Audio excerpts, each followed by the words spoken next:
All right, once again, I will be yapping, or not, for the first 10 minutes or so, because I'm not sure if there will be any cuss words in what I'm going to be listening to. I wanted to catch up on the Lex P situation. If you can call it a situation, I'm really not entirely sure if it was one, but we will see.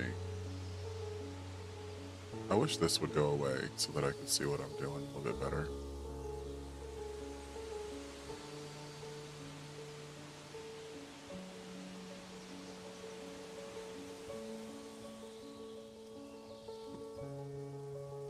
Wonder what that means.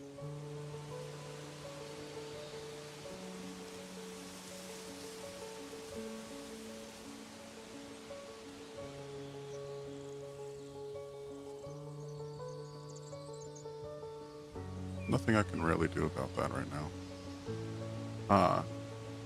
No, there is something I can do about this. Sorry if this isn't content. I need, what does it say? It literally told me 13,500. Will that apply now?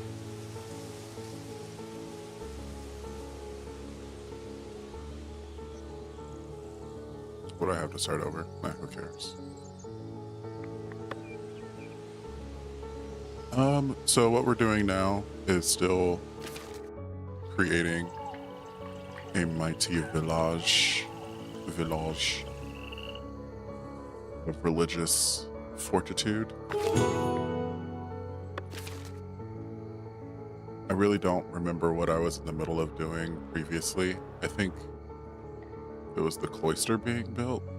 Yeah, looks like it. We're gonna go ahead and speed up time a little bit.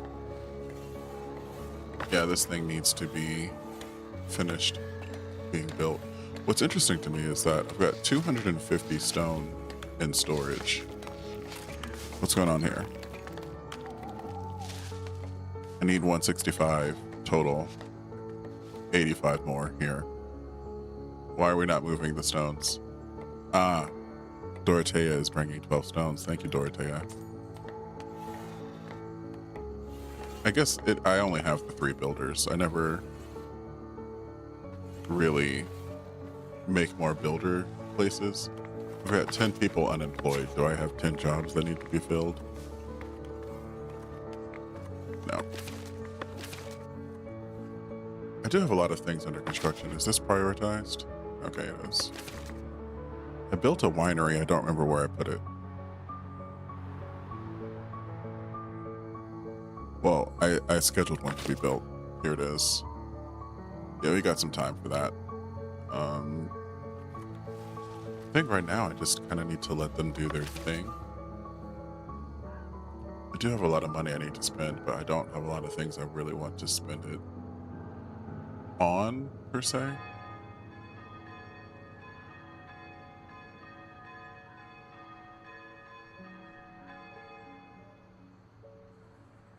I think this church could probably use some decoration. What do you think?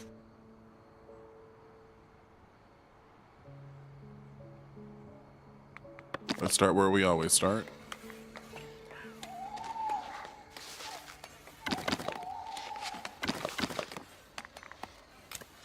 All right, should we give it like a little graveyard on the side? I think a little tiny little graveyard would be nice.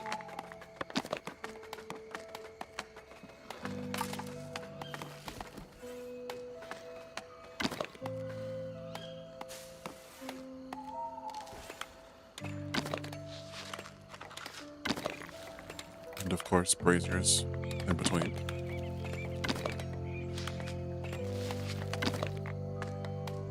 And then maybe a nice little bench for the people to sit on.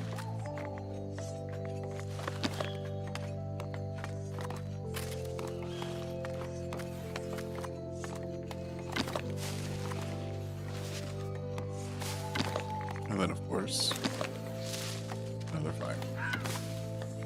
All right, $230 spent.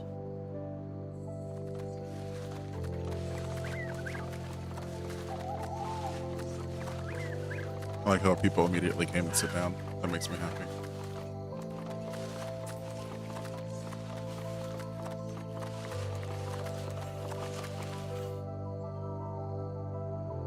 That was a lot of money in and out. That's okay. I need stuff.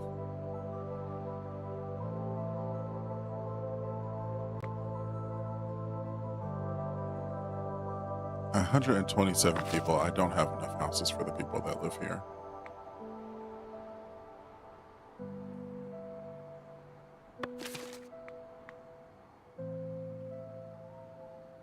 I guess I could create some jobs.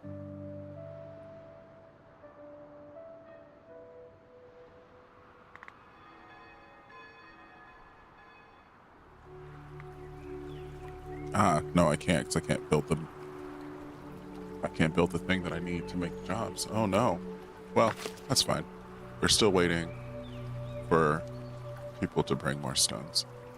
Why did the number of stones not increase when... What is going on here?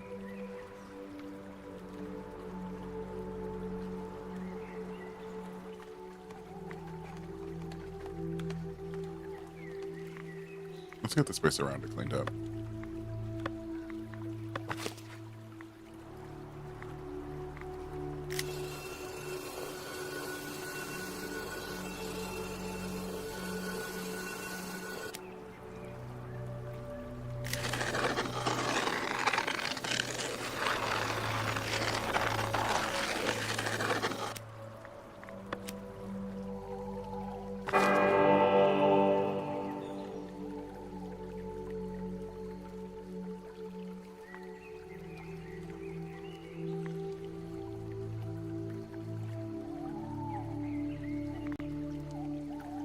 I think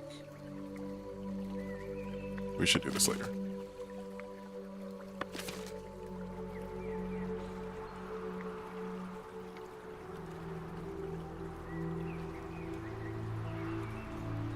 Because yeah, right now it's pretty low. For these two that are here, they're in negatives. That's crazy.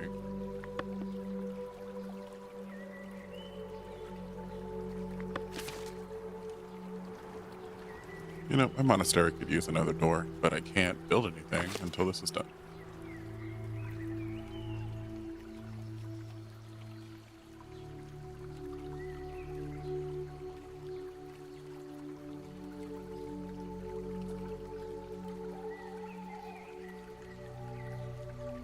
It really does feel like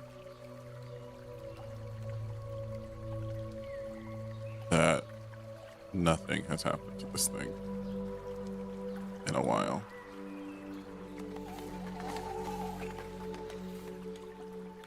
Do you ever get that playing Foundation where construction just stops for some reason?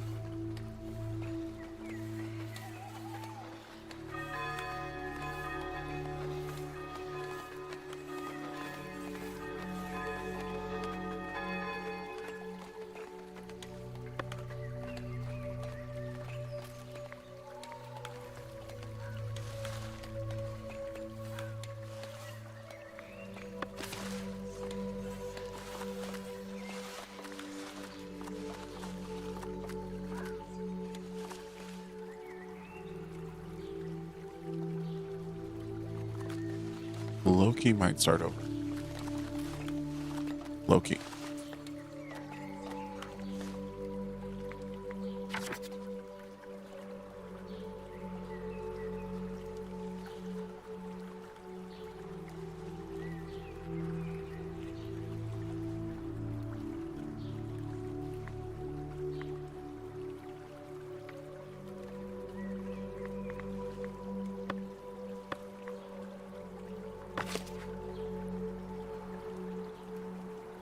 There's a chance we might have to at this point. Why is this not building?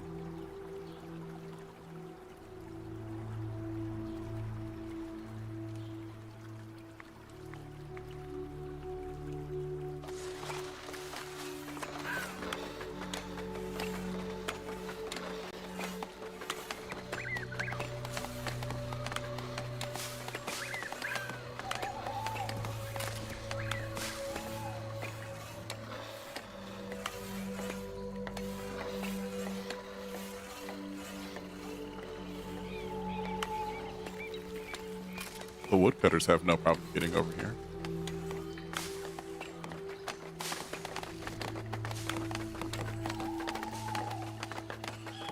Let's do some editing. What if the problem is me?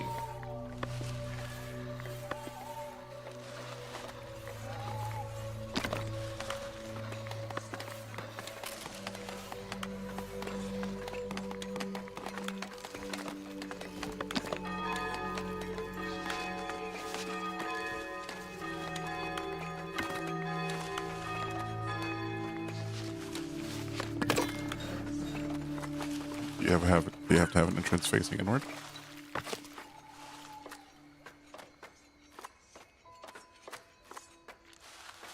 Okay. Where is the builder's shack?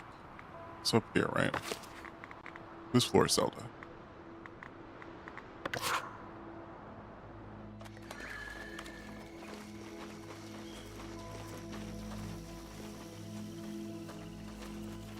Yes, I need. B-word? I need you to do your GD job. Okay, so here she is, walking to the stonemason's hut. And here she is, going back to the builder's hut.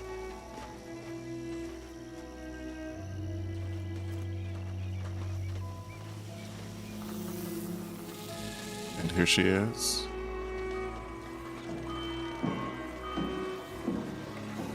Going back to the stonemason's hut.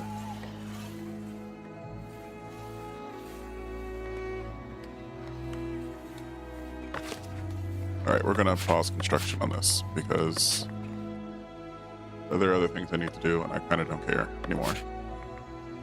We can worry about why this isn't building later. Or scrap the entire thing and start over. I don't care. Can someone please do their damn job?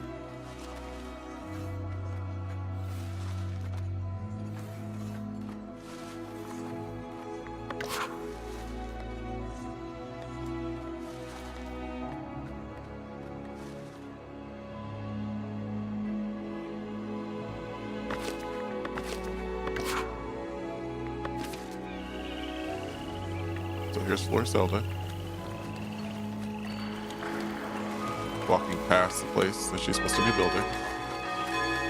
Okay, she's coming. She went to go grab stones. I guess we're building it. That's fair. I did put it into the thing. Ah, someone left. Oh no. I thought I had... Okay, whatever. Okay. It is really not that big a deal.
Okay. I deleted one of the segments of this. Maybe the problem is that they can't get inside of it. And then if they can get inside of it, maybe that'll help, and then we can rebuild that door later.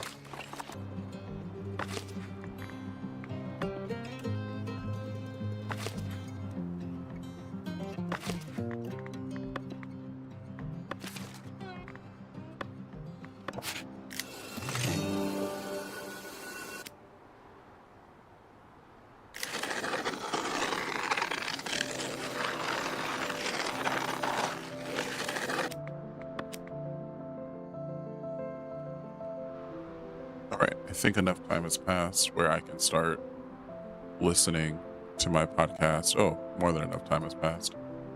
I'm going to first, I don't know which one I'm going to go to first, actually. That's a good question. It'd be helpful if I could remember people's names. I think we'll go over to Benny's take first. Catching up on the Lex P situation.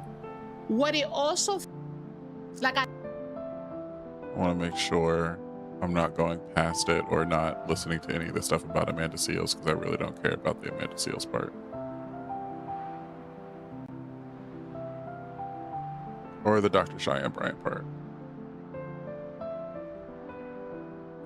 Please show it, but you ain't got it. Okay, you ain't got it. You got vibes for the people of God.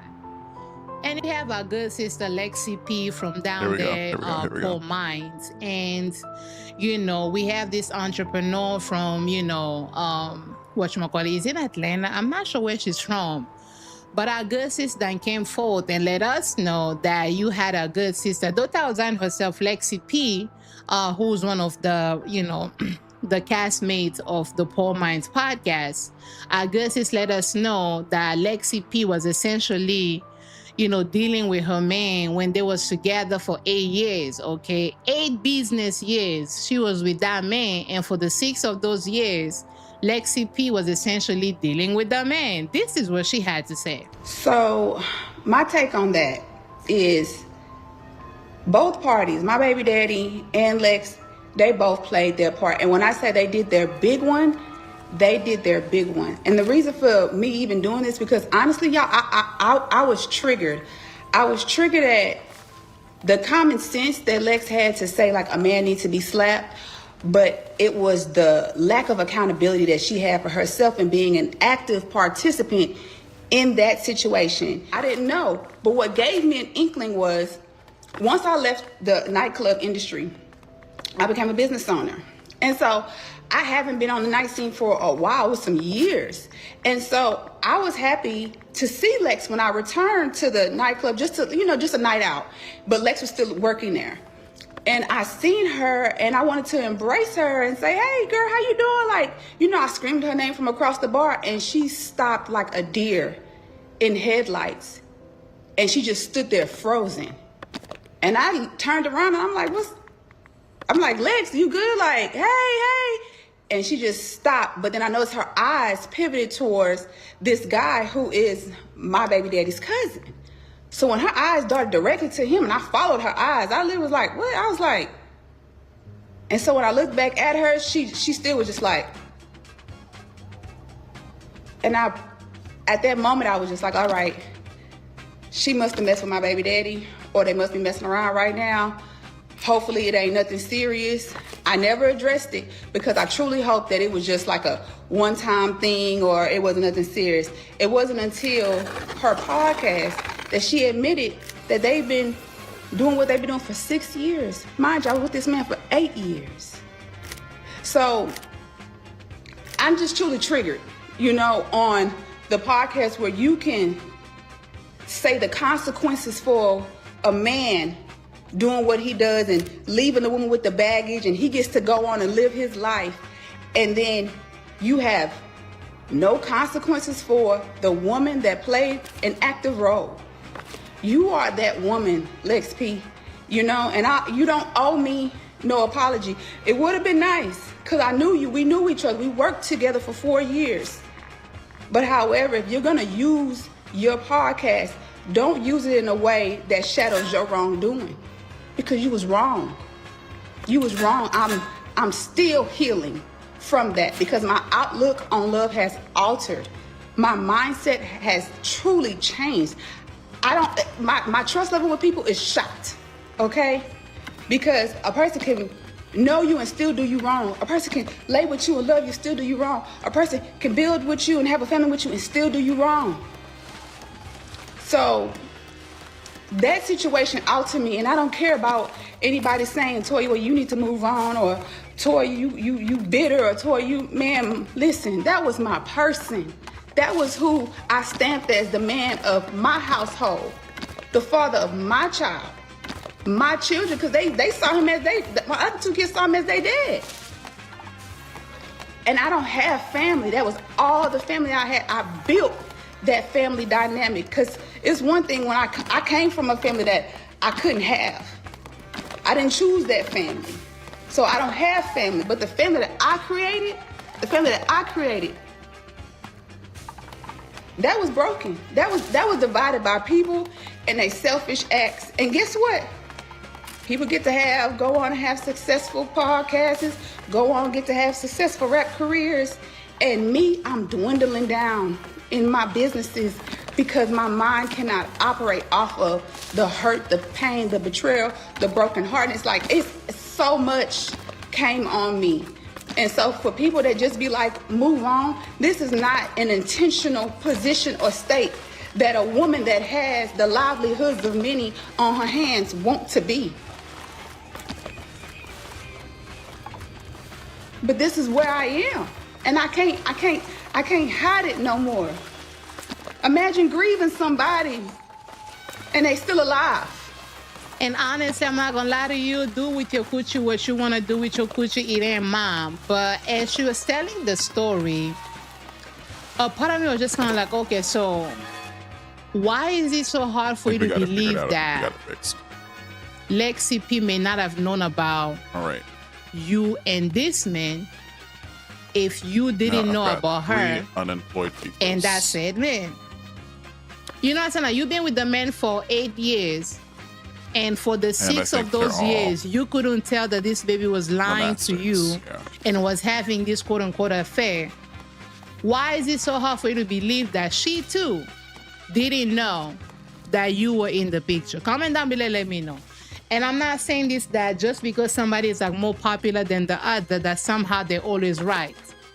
But when you hear her tell the story, she's going to be like, oh, when I done seen her, this baby done froze. I'm talking about look around, everybody froze. And as soon as she froze, I knew that she must be sleeping with my baby father. And I'm just kind of like, of all the things, huh? Like, you couldn't even think that baby just cold. Like, you couldn't think about anything else. As soon as you saw her and she froze and she looked down there at your baby father's, or whatchamacallit, cousin, you immediately deduced and deducted that she must have in fact been cheating. Like, beloved, like cheating with your baby, that was the only conclusion that you drew.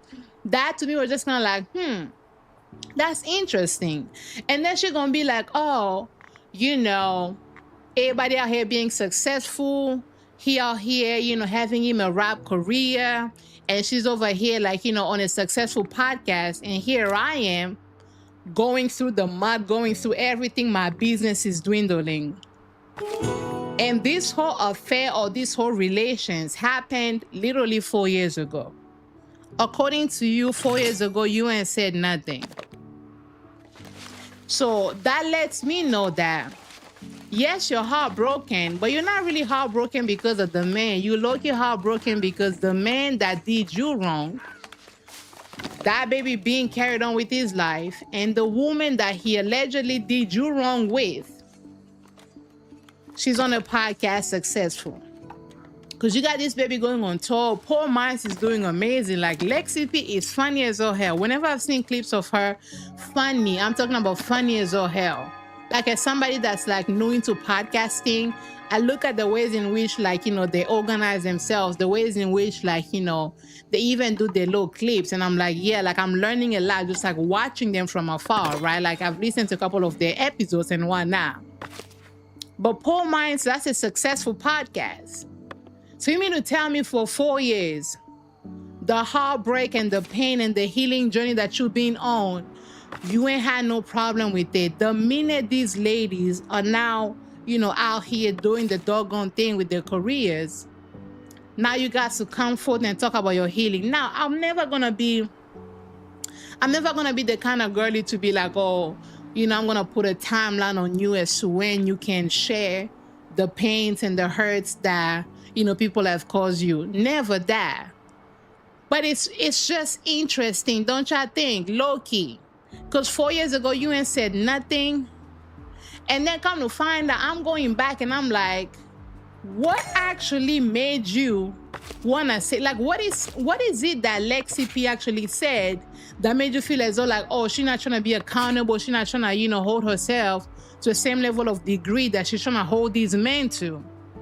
And I got to listen to the actual I've been trying to get wine for a clip while, that Lexi but I P didn't was want talking to about this situation sacrifice any land to that actually made you be making like, oh, grapes let me or now barrels. expose her So I again, buy all doing my this grapes and all my doggone, you barrels, know, and then I can sell the Netflix wine. documentaries and the thing. At this point, after Cheyenne Bryan did hers wrap up, the trend is over. Please wrap it up, because now we're just doing too much. It was supposed to be fun and cutesy and mindful. It's just not too much. But this is actually what Lexi P said. Men get to leave situations with no scratches. They get to move on, be happy. I just saw a lady on TikTok say that. She said, why is it fair that I got cheated on? The side woman knew that he was married, knew that he had a family, and now he left me and my child. Now he gets to go start a new family, and I have to approve of my child being around the woman, and I just got to smile and cheese through it. While I don't agree with people's actions, I do think sometimes women they have a right to be upset, and sometimes these niggas need to get slapped. But nobody is saying that you don't have a right to be upset. I think it's just all about how you carry shit and how you handle stuff. Like, to me, the ultimate revenge is leaving people in the dust and not fucking with them no more. Like, doing all of that extra shit, I just be thinking you're bothered. Like, you're very... Of course. Yes, and I get it, you should be, but also move on with your life. Leave that person in the dust. Like, I don't think you reap good benefits or positive benefits or yield positive results in life when you do evil shit to people on purpose. Yes, granted, this nigga was evil towards you, so you gonna turn into an evil person too? Versus still being a good person? I agree with you, because that's the road I always take. But I also I don't know, Queen, because you be caping for bitches when they be doing crazy shit. I understand where you're coming from. I personally wouldn't do it. So then I think you should say that instead of being like, I feel like it be okay when women do it. Because it does. But it really don't, though. It's not okay when nobody do the shit. It's not okay when men do it. It's not okay when women do it. It's not okay when humans do fucked up shit to each other. So, my take on that. So Lokish is actually defending you and talking against the men for doing this to you, and men who do this to women, take advantage of women, especially women that they have children by. Because unlike some of you that keep having all these babies by these men, some women know how to book that appointment, okay? Some women know how to go ahead and go to the clinic and let it do what it do. Okay, some women know that when the Lord say he gonna be a good father, we believe him. Okay, I'm not ready for them. Go ahead and keep them over there now. Don't bring up nobody down here now. Okay, some girlies know how to go ahead and utilize their right and take care of themselves, right? But she was actually defending you and defending women like you. Talking about how, like, men who go and mislead women and leave women to deal and break families and leave women to deal with all the pain that they cause. Men like that need to be slapped, because in all of this, it's the man. It's the man that was in a relationship with you and still decided to go ahead and go with Lexi P. Now, again, if you want us to believe that for 8 years, you were with this man and 6 of those, this man was cheating on you with Lexi P, to me, it is also believable that the same way you didn't know about Lexi P, she may not have known about you either. And maybe once she found out, she was like, okay, let me go ahead and bow wow and dollar 1213, because in her tweets, this is essentially what she had to say. He lied to me too. I would never knowingly deal with a man that's in a relationship. I wouldn't do that. He lied to me the same way he lied to you. If it's possible that you didn't know about her, why is it not possible? Why is it not believable that she too didn't know about you? And the timing of this is really just like, it's interesting to me. Okay? But comment down below and let me know. And I wish her the best. Go ahead and do your healing. Let it do what it do, because involving us, I can guarantee you, whenever y'all bring things to the public, it doesn't actually aid you in anything. It doesn't aid you in your healing. It doesn't aid you in moving forward. It doesn't actually aid you with nothing, especially when it comes to things like this. Right? Of course, bring certain things to light. If somebody is doing you harm or whatever the case is, I can understand that. But half the time, y'all just be wanting to paint somebody in a negative light. And we're going to talk about this for low 1213. But we're going to move on. Because the same way I could sit over here and support Chris Brown and them, y'all still supporting Diddy, y'all still supporting a lot of these men who are nothing and a half of men. Okay, Trey Songz, like all these artists that y'all be out here riding by. The guy, who that guy that shot Meg? You got women and men, okay, out here still rapping for that guy. Y'all would do that for some of these men. I'm not canceling no woman for doing a low 1213. Because it's a conversation online like, oh, these females, they're like, it don't matter, okay? Do with your coochie what you want to do with your coochie. Okay, unless a woman does harm to anybody, I'm not canceling nobody over a low 1213. I'm not saying it's right. Okay, I'm not saying it's right. Lexi P ain't going nowhere. At least in my eyes, for this, she ain't going nowhere. Okay, comment down below, let me know. So that's it on me. This has been our wind down episode. It's been a lot of things happening online, and I was like, let me just come on over here and just do a little 1213 with everything. So if you enjoyed a video like this, please go ahead and like, comment, share with your friends, subscribe if you're watching on YouTube, if you're listening on Spotify or on Apple Podcasts. I will have to say, I really do think that Lex P knew about, why do I keep blanking on this man's name? It's kind of forgettable for me and also because the baby mama, Toya, never really ever said his name, at least not in the clips that I've seen. And I keep forgetting that man's name. I know they'll say it on this next one. So that was Benny's take over there on Benny's Take on Everything, I believe. Next, I'll be listening to the Ooh Ladies First panel. They streamed over on Jamie's page this week. Jamie, that's me, Jami, that's me. That's me is one word here on YouTube. We also have Bondi Blue, BondyBlue, and Nosy Dixon, NECEYDIXON.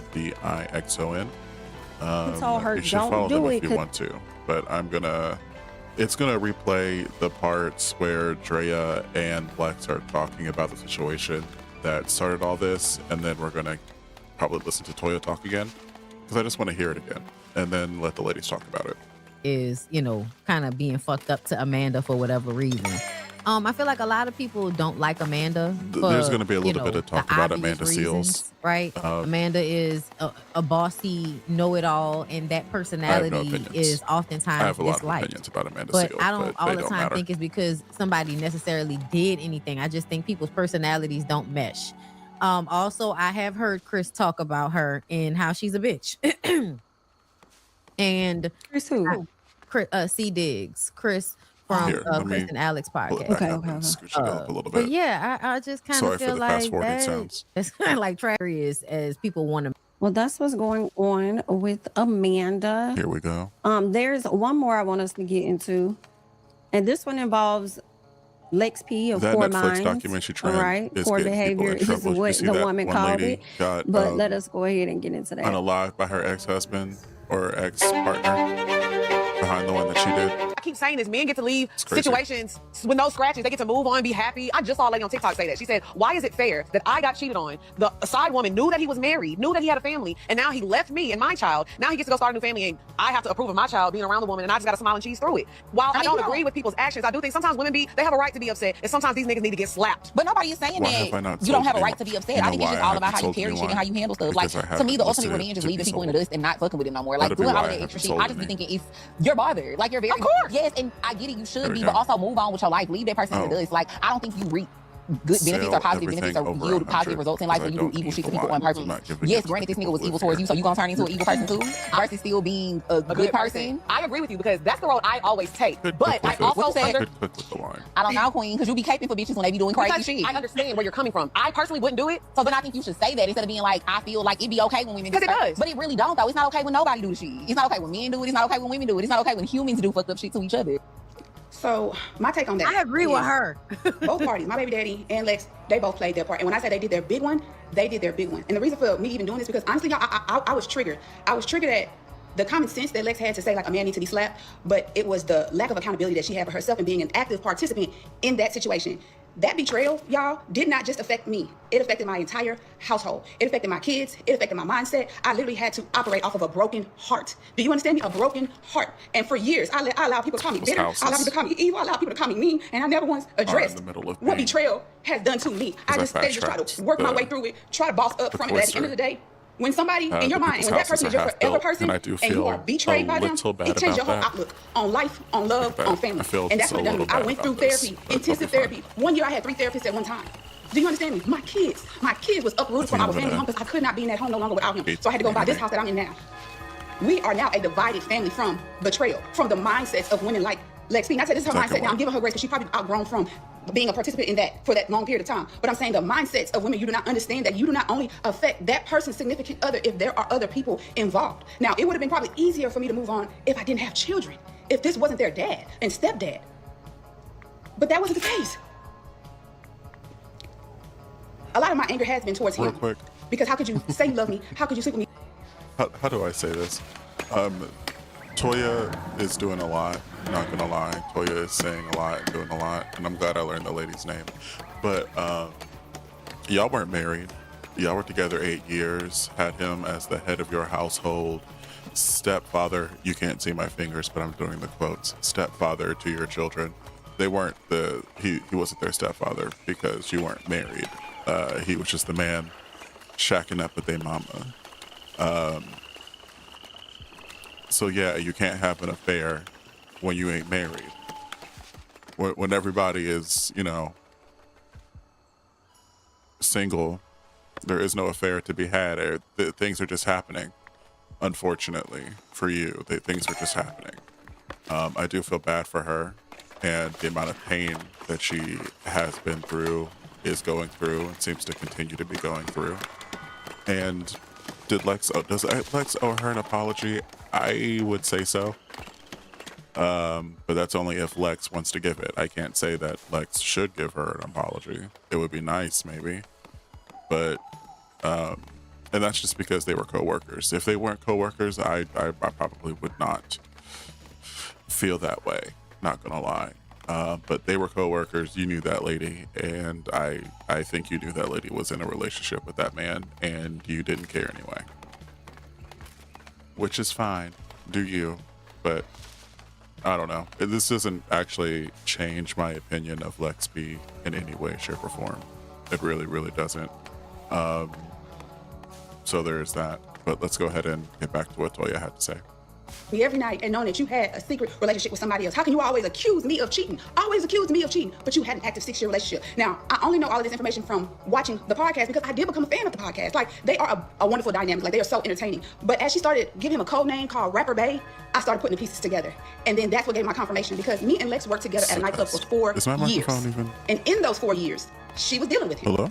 Now, I didn't know, but what gave me an inkling was once I left the nightclub industry, I became a business owner. And so I haven't been on the night scene for a while, with some years. And so I was happy to see Lex when I returned to the nightclub, just a night out. But Lex was still working there. Streaming. And I seen her and I wanted to embrace her and say, hey girl, how you doing? Like, I screamed her name from across the bar and she stopped like a deer in headlights. And she just stood there frozen. And I turned around and I'm like, Lex, you good? Like, hey. And she just stopped. But then I noticed her eyes pivoted towards this guy who is my baby daddy's cousin. So when her eyes started directed to him, and I followed her eyes. I was like, what? I was like, and so when I looked back at her, she still was just like, and at that moment I was just like, all right, she must be messing with my baby daddy, or they must be messing around right now. Hopefully it ain't nothing serious. I never addressed it because I truly hope that it was just like a one-time thing or it wasn't nothing serious. It wasn't until her podcast that she admitted that they've been doing what they've been doing for 6 years. Mind you, I was with this man for 8 years. So I'm just truly triggered, on the podcast where you can say the consequences for a man doing what he does and leaving the woman with the baggage and he gets to go on and live his life. And then you have no consequences for the woman that played an active role. You are that woman, Lex P. You know, and you don't owe me no apology. It would have been nice because I knew you. We knew each other. We worked together for 4 years. But however, if you're going to use your podcast, don't use it in a way that shadows your wrongdoing, because you was wrong. You was wrong. I'm still healing from that because my outlook on love has altered. My mindset has truly changed. My trust level with people is shot. Okay. Because a person can know you and still do you wrong. A person can lay with you and love you, still do you wrong. A person can build with you and have a family with you and still do you wrong. So that situation altered me, and I don't care about anybody saying, Toya, well, you need to move on, or Toya, you bitter, or Toya, you, man, listen, that was my person. That was who I stamped as the man of my household, the father of my child, my children, because they saw him as my other 2 kids saw him as they dad. And I don't have family. That was all the family I had. I built that family dynamic, because it's one thing when I came from a family that I couldn't have.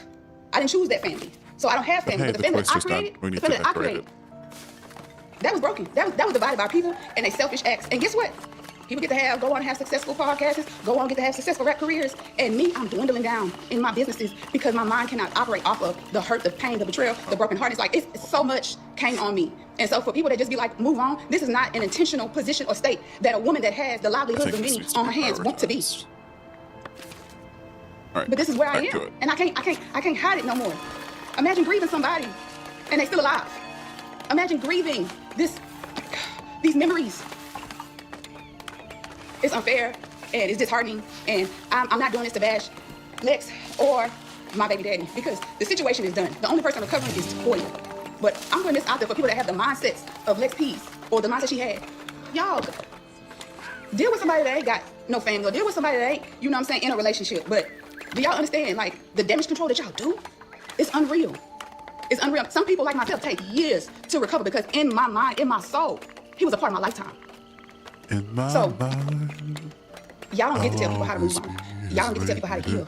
And most of all, being an active participant, you don't get to dish out consequences if you don't have none for your own. Oh, this girl. What are y'all thinking about her taking to the internet? And keep in mind, this happened 4 years ago. I mean, I can hear that this is something that's still very painful for her. So I have empathy for her in that way because shit like that is like really fucked up. But my problem comes in when you want another woman to be accountable to you that wasn't in a relationship with you, first of all. And for 2, it wasn't the other woman's responsibility to be accountable to you. Nice. I don't know why you feel like if somebody got a podcast, they got to bring up when they was fucking with a nigga that had an old lady every time they talk about something. Y'all were not married. Okay. Y'all were in a relationship, but y'all were not married. Propane is a fucking rapper. Propane. And I don't know why you think a nigga that rap and got some slick mouth game is gonna be faithful to you. When you talking about I made that man the head of my household, those are all mistakes that you made. And I just feel like she's putting the accountability on women to not fuck these niggas. And it's like, man, how about the accountability on the men to not be in monogamous relationships that they gonna, be disloyal to? I'm feeding you. I'm feeding the people. I agree. Okay, so when I was hearing about the story, a lot of people was describing this as Lex P having a 6-year affair. And that turned me off all the way because I'm a firm believer in you can't have an affair with somebody you're not married to. Like, that was your baby daddy. But I will say I felt bad for her in that type of way. But here, I believe what the lady's saying. The only reason why I am not upset with her exposing this at the time in which she did is because she said she's just now putting 2 and 2 together who it was. So it's like fair. I need to build another and dormitory. If she didn't know Lex P at all, didn't have no relationship with her, then I would be like, why are you bringing this up? You didn't know her. But she knew her as a coworker. So I think that it's unhealthy for women to say, oh, well, you only need to be mad at that nigga. You can't be mad at the woman. In a lot of cases, you can when you don't know the woman. But if you knew her, like, you would hope that somebody respected you enough just based off, like, if you gonna fuck around with a nigga that's a trick, like, let's just say Propane was a trick. If you gonna fuck around with a nigga that's a trick, do it with somebody who you don't know who that girl is.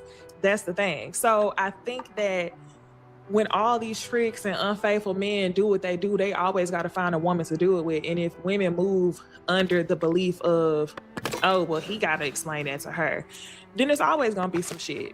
So I can understand her feeling some type of way towards Lex P, and I'm not really mad at her coming to the internet with some stuff that she just found out.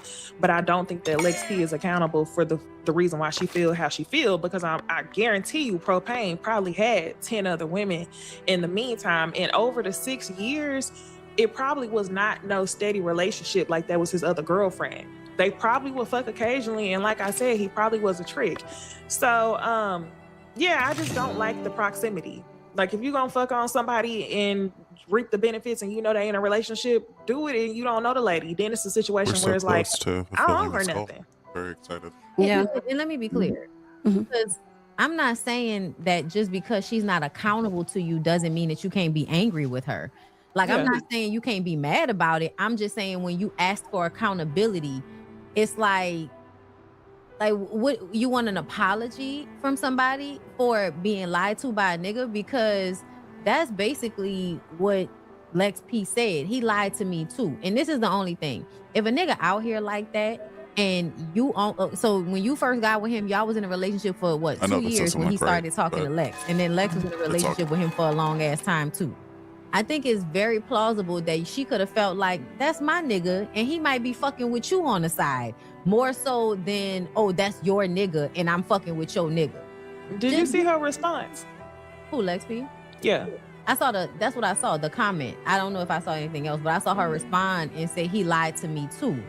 And, you know, go ahead. And she was like, I hope you, yeah. Yeah, I haven't thought about him in 4 years. I'm in a new relationship. Yeah. She did say that. My question was, because it sounded like she was saying they were married for 8 years and he was messing with her. I don't think they was ever married. For 6. I could have sworn she called him her husband. She said, no, this is the man I put in head of my house. The head of my household. Oh, that's crazy work. That's your baby daddy that you was living with.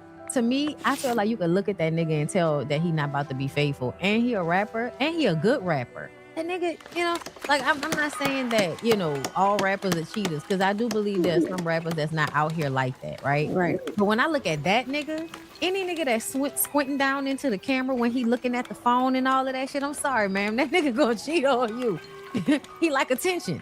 He like attention, and a lot of times when men like a lot of attention, they like women liking them. And a part of being a famous rapper, you know, a nigga that's gonna squint and stand to the camera on social media, that's somebody that want to be liked by women. That's a part of how they feel good about themselves. So even if they, you know, even if they be with a woman and they really want to be with her, they're not gonna just be with her because they enjoy what it feels like to be wanted and liked by all of these women. Yeah. You know? So yeah, I mean, and listen, like I said, I do feel bad for the lady. I'm not mad at her. Like you said, she was listening to the podcast and like, bitch, not you talking about my nigga. Right. Yeah, I think people should be exposed when they do things. I just truly, it's no way that even if that man lied to Lex P, she didn't have an inkling that he was out here with other people. I think they both knew he was out here with other people. Yeah. And I don't know. I really don't know. But part of me believes, I just don't understand how that's your coworker and she felt comfortable enough to say what's up to you when she saw you out and you don't know that's her man. People were saying that it was public. I think she knew. I think she knew too. That's what I'm saying. And I think at the time it was just like, he's a trick. He gonna do what he do, so let me benefit from it and leave it at that. So I think they both were telling the truth though. I think Lex knew, but I also believe he lied to her. You know, how dudes try to downplay the relationship. Oh, we ain't talking right now. We broken up or whatever. And you believe what you want to believe if he gonna buy you a Range Rover. Right. So that's why I'm like, the whole, oh, he lied to me too. That carries no way, but I'm also not saying she owes her an apology. It just is what it is. It just sucks. Yeah, I think that Toya wanted an apology as much as she was saying, you know, you don't have to give me one, but then at the same time talking about her not holding herself accountable or whatever. She kept teetering the line with that, and it's like you would really want her to come and apologize to you, and sometimes you have to be okay with never getting that. I don't think Lex owes that to you to sit on her platform and constantly talk about something that happened in her past. You don't get to tell her what she talk about on her platform. Like, people, ain't nobody gonna sit on their platform and like blast they stuff like that. It's not gonna happen. But it was interesting when people got in the comments with Toya. Toya was like, I haven't watched the podcast. I only watch clips. But then You she just said you watched the show and you heard certain key things that let you know she was messing with your baby daddy. You was slick hate watching. And another thing, she's like, oh, you know, Lex, you get to go on and have a successful podcast, and he gets to go on and have a successful career. I feel like you can go on and have a successful career too. It just depends on how long you're gonna allow this situation to hold you back. You can't change what has happened. You only can go forward. And truth be told, although this was a very unfortunate thing that happened to you, there are signs before you get this knee deep into situations. So as much as we are talking about the accountability that Lex is supposed to hold herself to, which I will hope that she is and has, it may not be publicly, but maybe it's in her therapist's office, you also have to hold yourself accountable for what you allow to continue to take place within your household in front of your children with a man that is not their father. And this is, you know, or what it is, but you're gonna be fine. You've been good, you're gonna continue to be good. Right. But it's also like, you know, you're upset because you're not doing well, but I honestly feel like the fact that there's still so much emotion, and I'm not clowning you for it, because we've all been there, right? It took me over a decade to get over some shit sometimes, you know what I'm saying? But I feel like y'all gotta stop living in fairy tale delusional land when it comes to some of these men.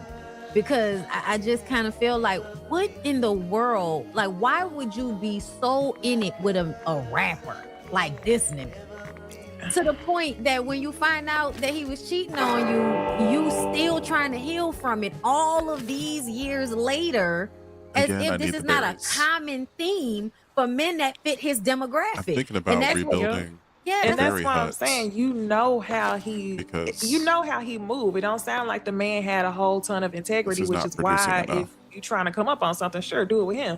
But for me, when this lady said, I went through 3 therapists in 3 years, why is that Lex P responsibility? Like, you went to therapy and you're still hurt because of collection of choices that you made year over year over year, where you let this man slide. Over 100. And it wasn't just Lex P, and that's why you still hurt, but you feel like this is the biggest stage for you to be hurt on, because now you've identified that Lex P was one of the women he was messing with. So she's need to go find a 4th therapist. Please pull up Propane so they can see what he look like.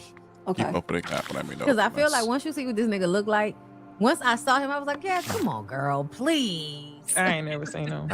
You got it. He a good rapper too. He a good rapper. I was like, oh yeah, this nigga's fucking. That, you know what?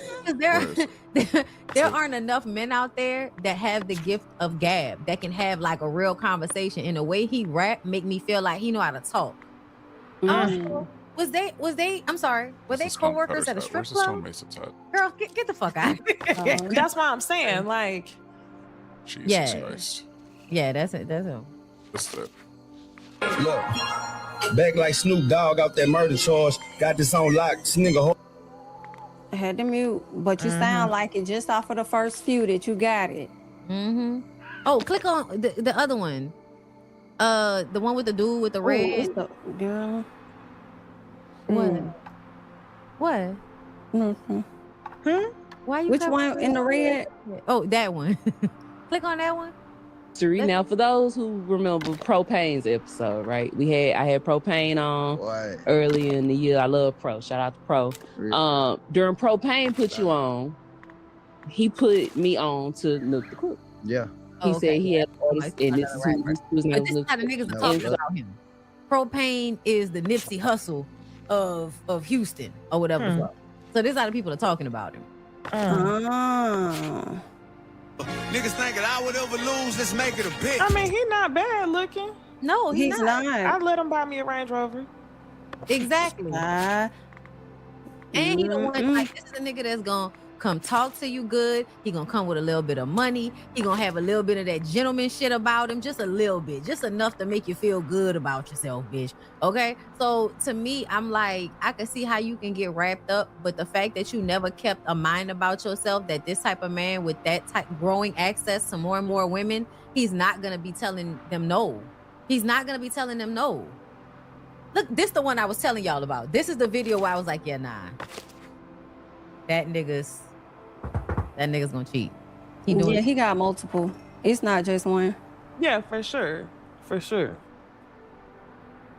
Yeah. He everywhere, but got a chick on his side, ma'am.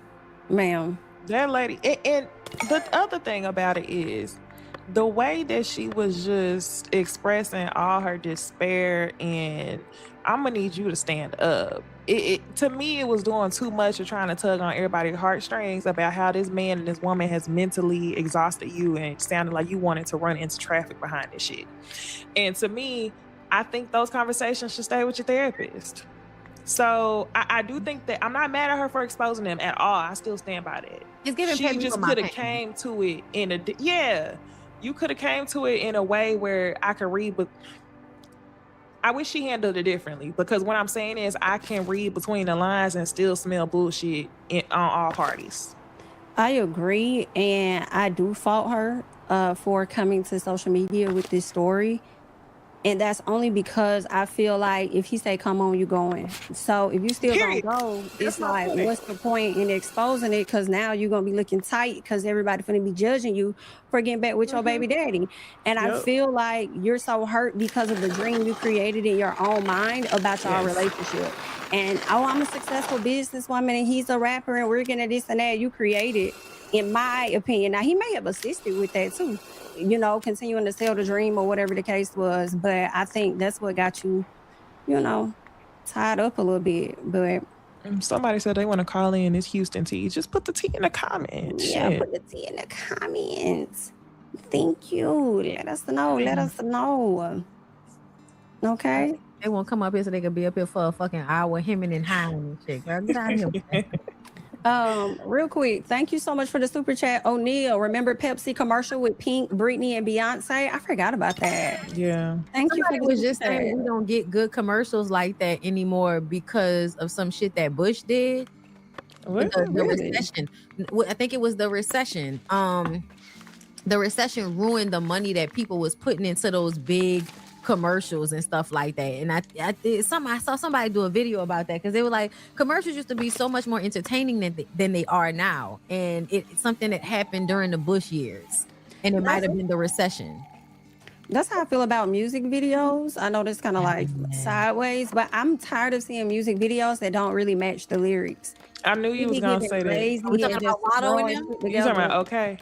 I'm talking about okay. I'm talking about Chris Brown for the moment. Like, he put a lot of money into that. It didn't have nothing to do with the song. And I'm sure there are others that I've seen over the past few months, or past year. Like, it just doesn't. It don't be matching it. Then, like, what we doing? Y'all just wasting money at this point. Or they're not storytelling. Maybe they not spending no money. Some of them not spending. Yeah, they was talking about how the Lotto Doja Cat video looked cheap. I loved it though, but y'all know I love Lotto. I love her too. I like her a lot. I will say, I like Doja. It's not that I love the song. No, I like the song, but the video for me, honestly, first of all, and don't give me Lotto girl, but Doja bodied you on that track. I'm so sorry, but outside of that, it really was a video of Lotto to show off her ass. To me, it was like, check out how you behave. I'm really feeling out. It looked more authentic now. Like, it really was giving, look at this ass. Like, she's so happy to be super thick. And that's what it was giving for me. I was like, okay, Lotto. Go ahead, girl. Somebody said a video. I think it was that girl that's always like making a case on everything. I be forgetting her name all the time. But I think she did a video talking about how Lotto specifically Lotto is always talking to black women. Because they was like, who the fuck are you talking to, Lotto? Like, Lotto talks through her music. She's always talking about how much more valuable she is than another bitch in a song. And everybody was like trying to figure out, you don't have no bodies, Lotto. Who are you talking about, love? And a lot of people was like, it's because she white. So she's talking to all of the black girls. I don't think so.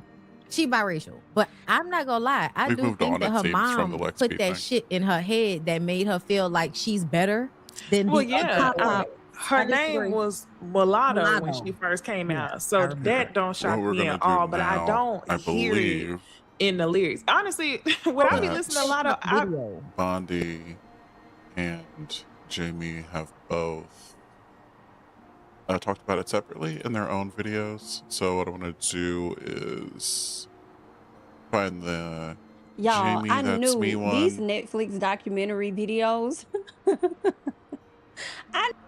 I'm still The family I had, I built that family dynamic, because it's one thing when I came from a family that I couldn't have. I didn't choose that. Almost 10 years from my understanding, they do share a child or children together. And she did. I really enjoy Lex P and Drea over there on Poor Minds. Also have no Shout out to opinions. those I have a lot ladies. of opinions on Cheyenne Bryant. But I was She not also hopped expecting on this. that Netflix So, documentary trend, which this means we should woman stop who doing it. I has feel been like married once she starts to doing a something, rapper it's named uncool Propane or something like that. They've and been corny, married for quite a few and we years, need to almost let it 10 go years as from my soon as she understanding. They joins do in share on it. a child or children together. And she did her own Netflix doc sit down. And she decided to follow it up with a story time. Now, there were comments, because I was in the comments. I'm not going to hold you, but girl, she hurried me, turned them comments off within 20 minutes. Okay, the comments was like, shut down. I don't want to hear what y'all got to say. It's time for me to talk and for you to listen. I don't care what you got to say. That's kind of what it was given. All right, but she had more to say. So I want to get over here. I want us to check out what it is she had to say. So let us do just that. I'm ready, getting ready for my Netflix interview to discuss the devastating reality of betrayal. Discovering that my partner of 8 years was having a secret 6-year affair. Rapper Bae, quote unquote, Propane, and Lex P from Poor Behavior. Girl, I know you said poor behavior.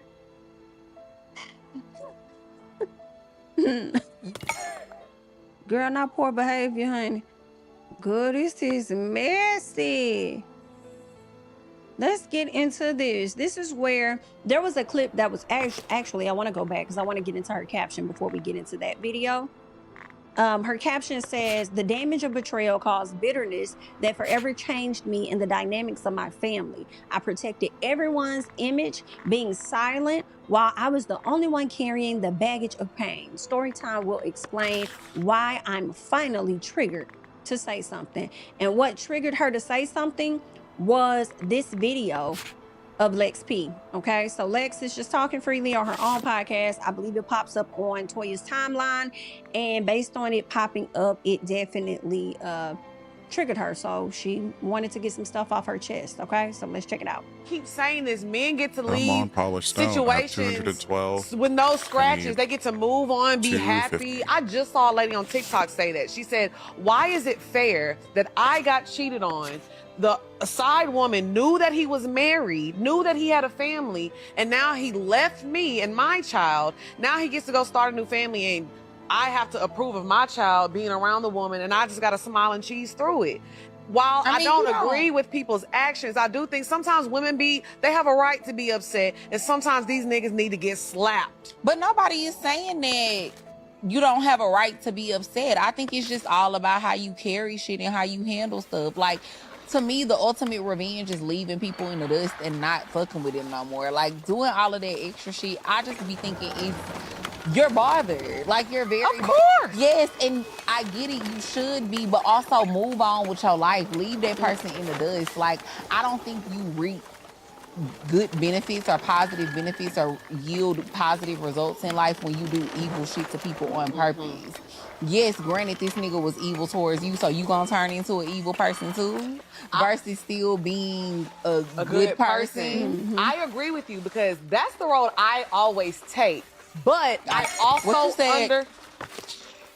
I don't know, Queen, because you be caping for bitches when they be doing crazy shit. I understand where you're coming from. I personally wouldn't do it. So then I think you should say that instead of being like, I feel like it be okay when women do it. Because it does. But it really don't, though. It's not okay when nobody do the shit. Ooh. It's not okay when men do it. It's not okay when women do it. It's not okay when humans do fucked up shit to each other.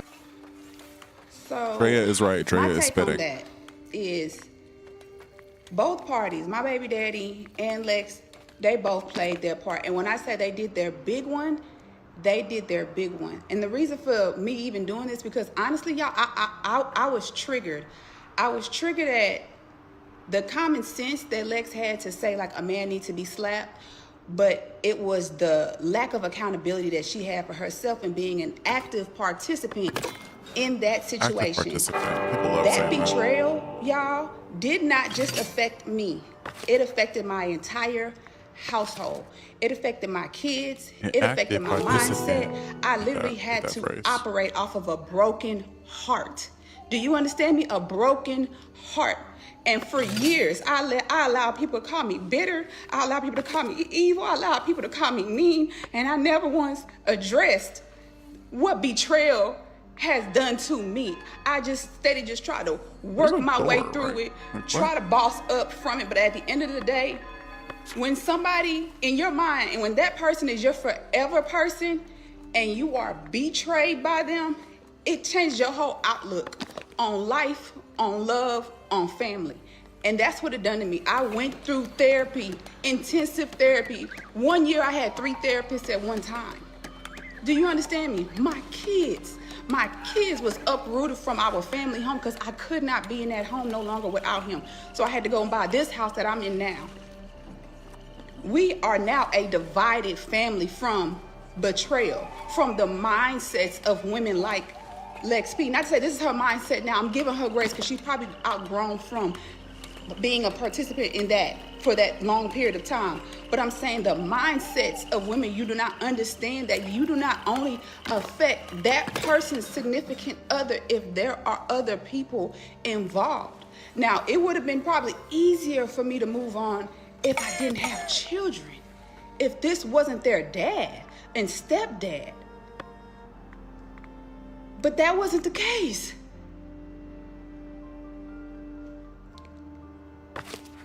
A lot of my anger has been towards him. Because how could you say you love me? How could you sleep with me every night and knowing that you've had a secret relationship with somebody else? How can you always accuse me of cheating? Always accuse me of cheating, but you had an active 6-year relationship. Now, I only know all of this information from watching the podcast because I did become a fan of the podcast. Like, they are a wonderful dynamic. Like, they are so entertaining. But as she started, I need to know when this happened. Started giving him a code name called Rapper Bae, I started putting the pieces together. And then that's what gave my confirmation, because me and Lex worked together at a nightclub for 4 years.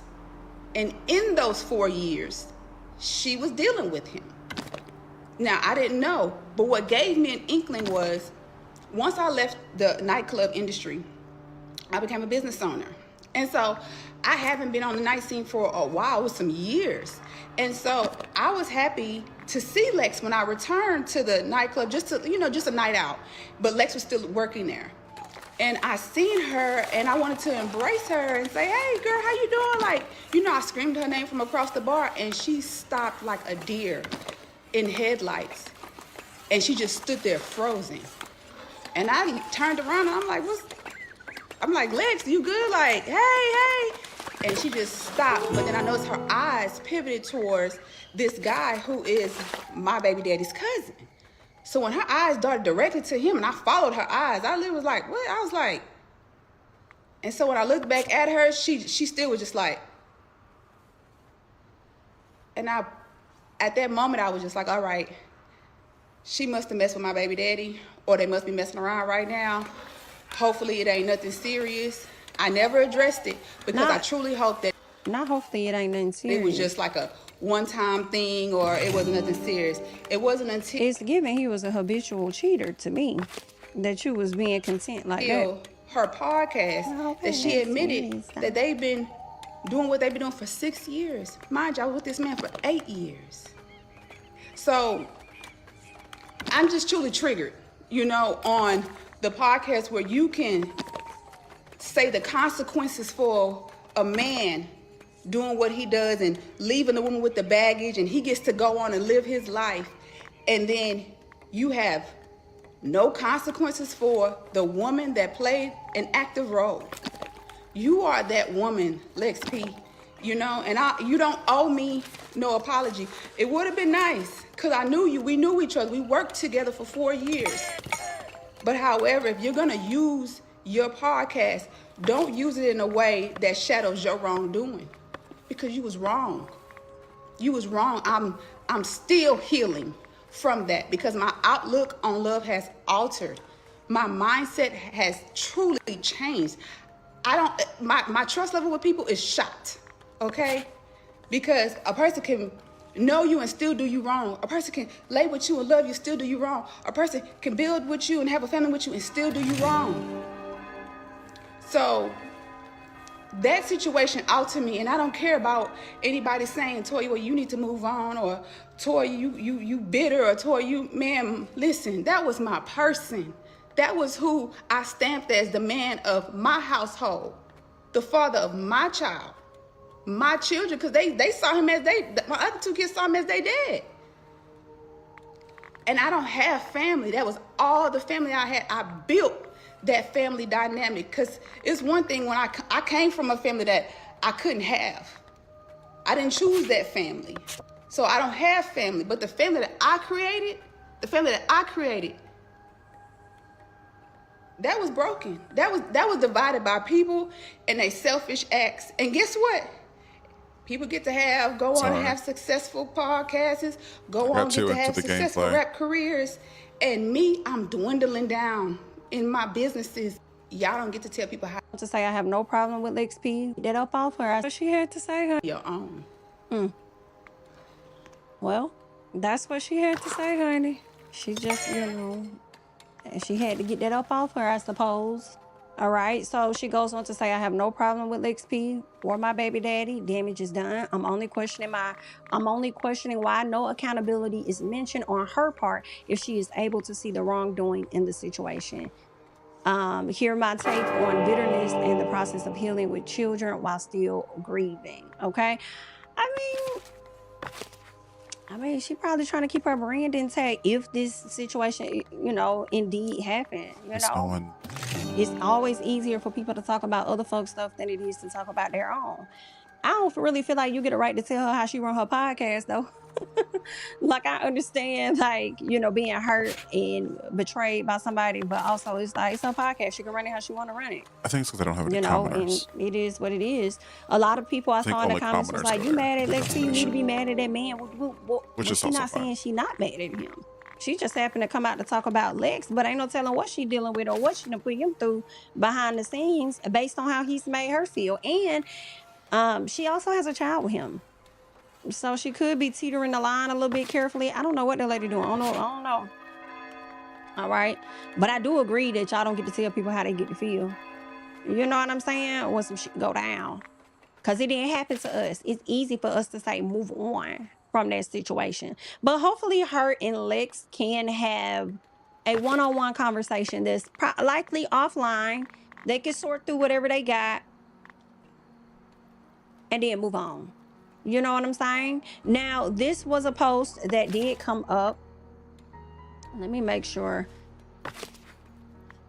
that I could get that up for you guys. And it was a conversation, I believe, that Lex P put in the caption part, and Toya responded, okay? So Lex says, I was lied to as well, had to go to therapy, and went through a lot. I would never knowingly deal with a man in a relationship. I've been in a relationship for 3 years and haven't even seen him in 4.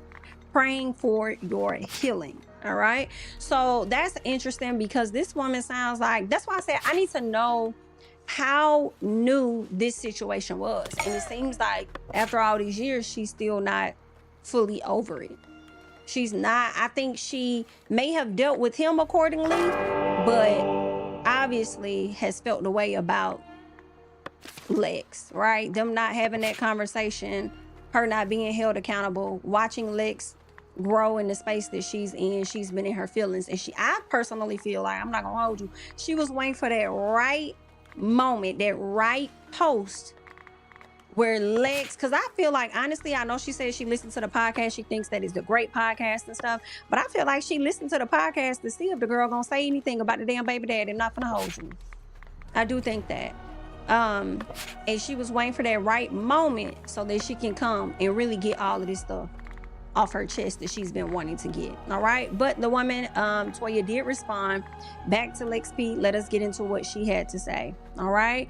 She says, we were together 4 years ago, publicly together 8 years. You knew. Ooh, child. She said, you knew, which is why when I saw you at Dreams, you were stunned and couldn't speak back. It's okay though, Lex. I didn't expect accountability. Well, I feel like you did expect accountability. I'm not gonna hold you.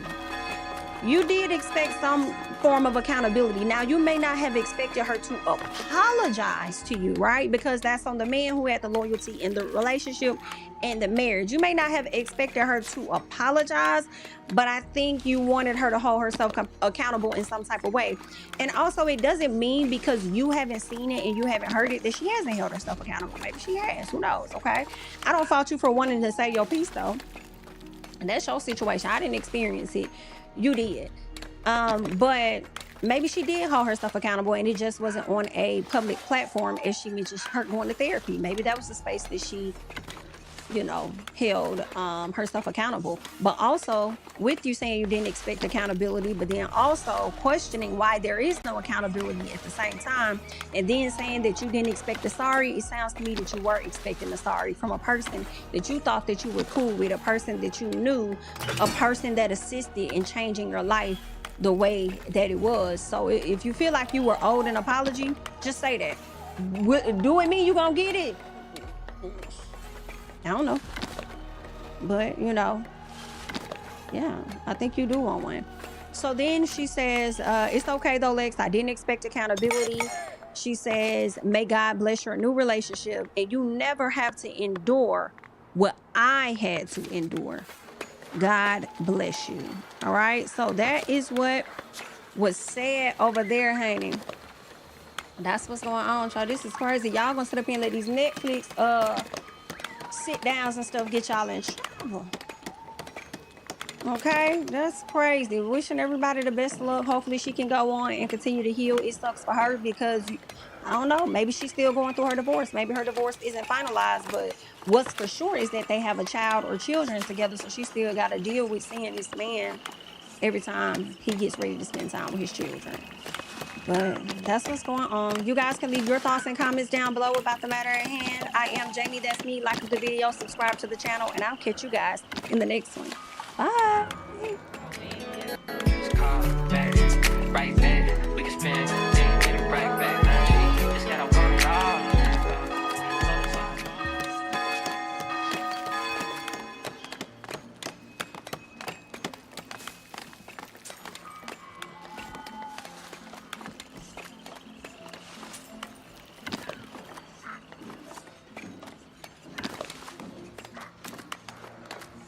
So that was Jamie talking about it on her channel.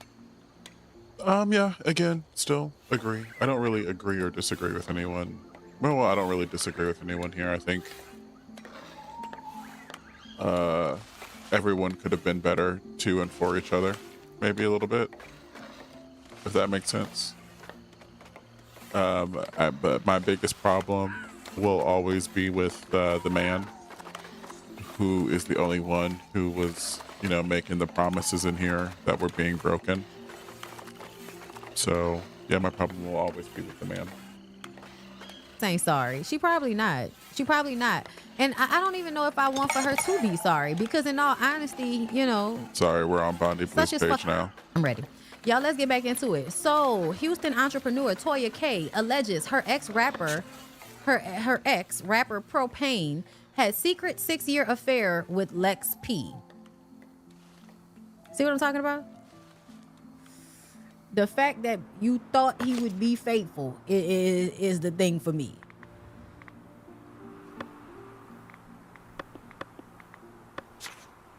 Getting ready for my Netflix interview to discuss the devastating reality of betrayal, discovering that my partner of 8 years was having a secret 6-year affair. Rapper Bay, Propane, and Lex P from Poor Behavior. Well, I mean, it's not like Lex ever said she didn't have poor behavior at times. I mean, that's what the podcast is about, bitch. We make mistakes. We fall down, but we get up.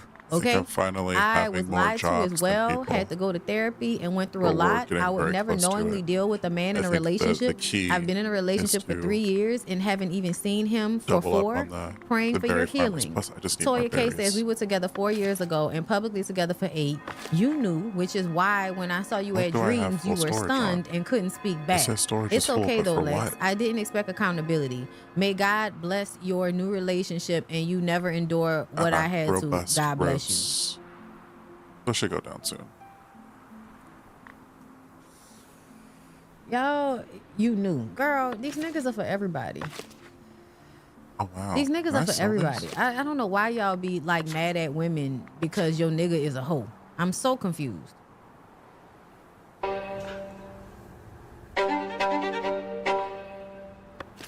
That's a lot of food. Can it be? Are the people not eating it? I was triggered at the common sense that Lex had to say, like, a man needs to be slapped, but it was the lack of accountability that she had for herself and being an active participant in that. What accountability besides leaving that man do you want her to have?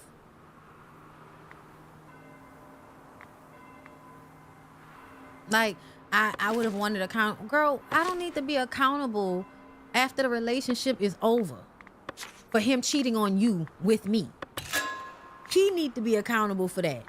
Like, not talking to the nigga anymore is the accountability, bitch. I'm so confused. Do you want somebody to grovel? That situation, that betrayal, y'all, did not just affect me. It affected my entire household. It affected my kids. It affected my mindset. I literally had to operate off of a broken heart. Do you understand me? A broken heart. Yes, girl. Yes. We all understand. How old are we? We've all been through. We've all been through. And for years, not to minimize. Cheating is terrible, y'all. But my point is, for me, when I look at some of these men, I can tell that you can't trust that nigga. Like that man we just looked at with the Jocelyn situation, I could look at that man and tell you that any opportunity a woman would give that man to have sex with him, he will take it because he knows how he looks. And him having access to women because he got money and because they're dumb, that makes him feel like he's more attractive than he actually is. So I can look at a man, see how dumb he seems, right? Or sometimes how smart the nigga seems. Like, cause there's some, girl, can I say this? Okay. There is a subsection of black women that are with niggas that can barely speak English, and then you expect them to be like loyal and smart and all of this type of shit. Just because a nigga can hustle and run game enough on you for you to want to fuck them does not mean that they're actually smart. Because there are smart niggas. There are smart niggas, and those are the ones that I like to really deal with because they do a really good job at convincing you they aren't who they actually are. These niggas that a lot of these women be talking about, it be so obvious. And it be like, you saw him, right? Yeah. And you saw loyalty? I need you to point me out the nigga that looks like him in the history of niggadom that has not cheated on somebody. Need to stop building things for a little bit. So I allow people to call me evil. I allow people to call me mean. And I say that's a good wig too, girl. That's a good ass wig. Do you see this house? No. I don't know why these women always end up with these niggas. Never once addressed what betrayal has done to me. I just steady just try to work my way through it, try to boss up from it. But at the end of the day, when somebody in your mind, and when that person is your forever person, and you are betrayed by them, it changes your whole outlook on life, on love, on family.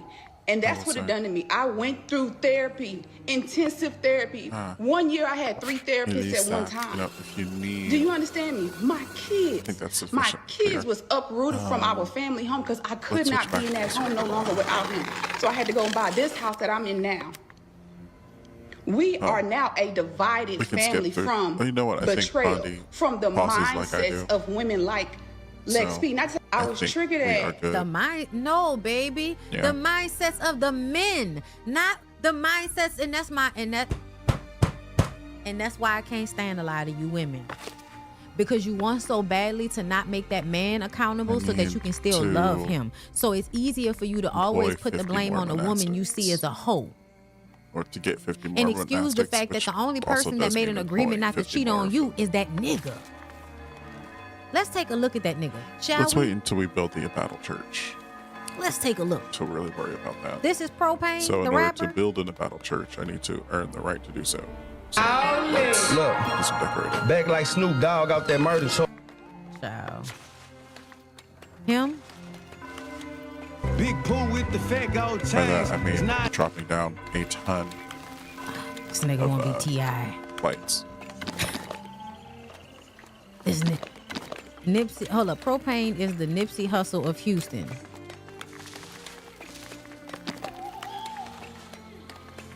See what y'all be doing? Back history. Now, for those who remember Propane's episode, right? I had Propane on early in the year. I love Pro. Shout out to Pro. During Propane put you on, he put me on to Nook the Crook. Yeah. He said he had an artist, and this is who he listened to. His name was Nook the Crook. And so, unexpected, man. very full circle. They don't do that. No, they don't. They don't do that. No, they do not. People get in a situation where they could possibly shed some light on some people. Mm-hmm. And they just don't do they that. don't. They think that, by showing love to somebody else is taking away from your shine. And that ain't the case, bro. We all can shine. Together. Yeah. And if you see something that you know deserves to be shined light on, shine it, bro. It actually might help you shine. Are there any brighter. actual jobs that need people? So they show before other I do niggas this? I don't need love. another That's all. We love that. I don't have any room for any more monastics. Oh no. I know what I said about waiting Okay, he until I sound like build in the somebody I Bible might church, like too. but I'm still Listen, I a love me little a far Southern away rapper. from that. Okay, I love me a Southern rapper that actually pronounce their It words. would be a good time to But build a bigger. does that change the fact that this look like a Or nigga an that is additional. that's gonna be? This nigga does not look like he's gonna be faithful. I don't understand. Treasury. Yeah, nah. This nigga, nah. This nigga's not being faithful, sis. I don't know. I don't know what y'all think in the world. I'm never gonna keep up a whole bunch of blacks if I don't actually do the Oh my thing. God, so sweet. Yeah, this is definitely the way to get them. Post your kids. Oh my it's God, fine. because the people love to act like you can be a terrible man to a woman, but then be a good father to a mandate-wise I child. can do. They love to act like that. Yeah, we'll do this. Influence the clergy. Yeah. Let's see. Oh, Words. I'm so bad at words right now. The fuck. Yeah, he remind me a bit of a Crit like rapper. And Maybe y'all know some Big Crit is my more- favorite rapper. No, seriously, like I really love The Justin. person Scott. just walked out into the woods. Hopefully that person lives I like his energy so much. out there or Oh my works God. out there. My goodness. That's frightening. You know what? We do need some I don't know what he light just sources. said. I guess he's trying to show us I that know he this little betted on back something. door Oh, so here, you got a back gambling problem. Because that's the new thing for these niggas. To be online gambling and have a gambling problem. Oh. Also, y'all know I don't trust niggas that My squint. money. I need money. Also, Some I have people a must have come problem and bought- I trusting must have bought niggas some that have a things. pursed top lip. I've heard that you can't trust niggas with a Well. pursed top lip. That's what I've heard. Hey, what's up? Okay. Give me all your money. Give me all your money. I Damn, deserve the nigga made Bun B look this. little. Give me all your money. I must be buying Okay. a lot of something. He was down to the Monte Leo wedding. Okay. Is there something I don't need to buy a lot of anymore?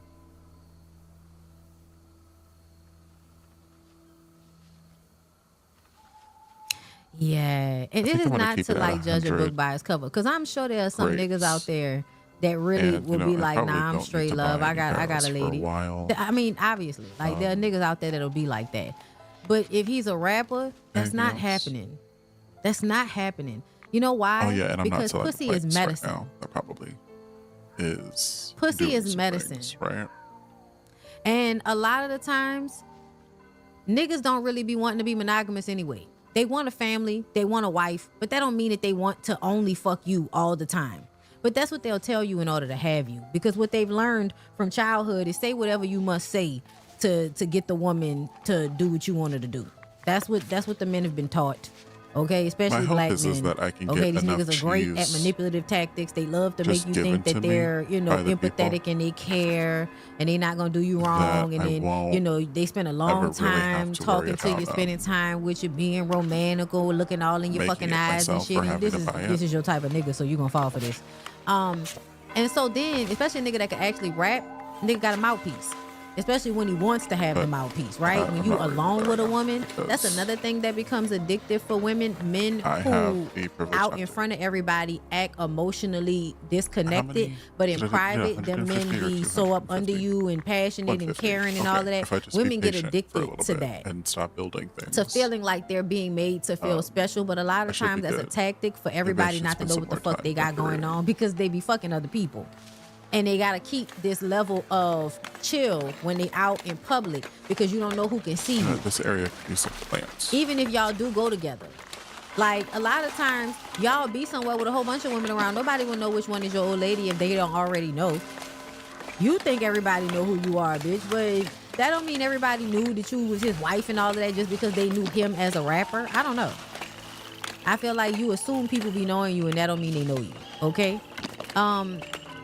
And I just never, y'all ever, even before I got married, y'all, I had a conversation with my husband, like when we were just like dating. And I was just like, I don't think people really can be together for like 20, 30 years and all of that, and nothing ever happened. So if I'm planning to be with somebody for that amount of time, I am going to add in the mindset that this is not going to always be monogamous. And as long as it's not being done in a way that is intentionally meant to hurt me, I'm probably going to be able to deal with it in one way or another. I always had that mindset about the situation. But then I was also coming into the relationship as somebody that also kind of carried the same expectation. Like what I'm expecting, like what I'm allowing, I'm also expecting to be allowed. These were conversations that we had. You know what I'm saying? Because I'm going to be upfront with you. If ain't nothing, I'm going to be upfront so you can know what's going on. You ain't going to be fucking confused. Okay? All right. And we hit 150 on the planks, which means she must have messed with my baby daddy, or they must be messing around with right now.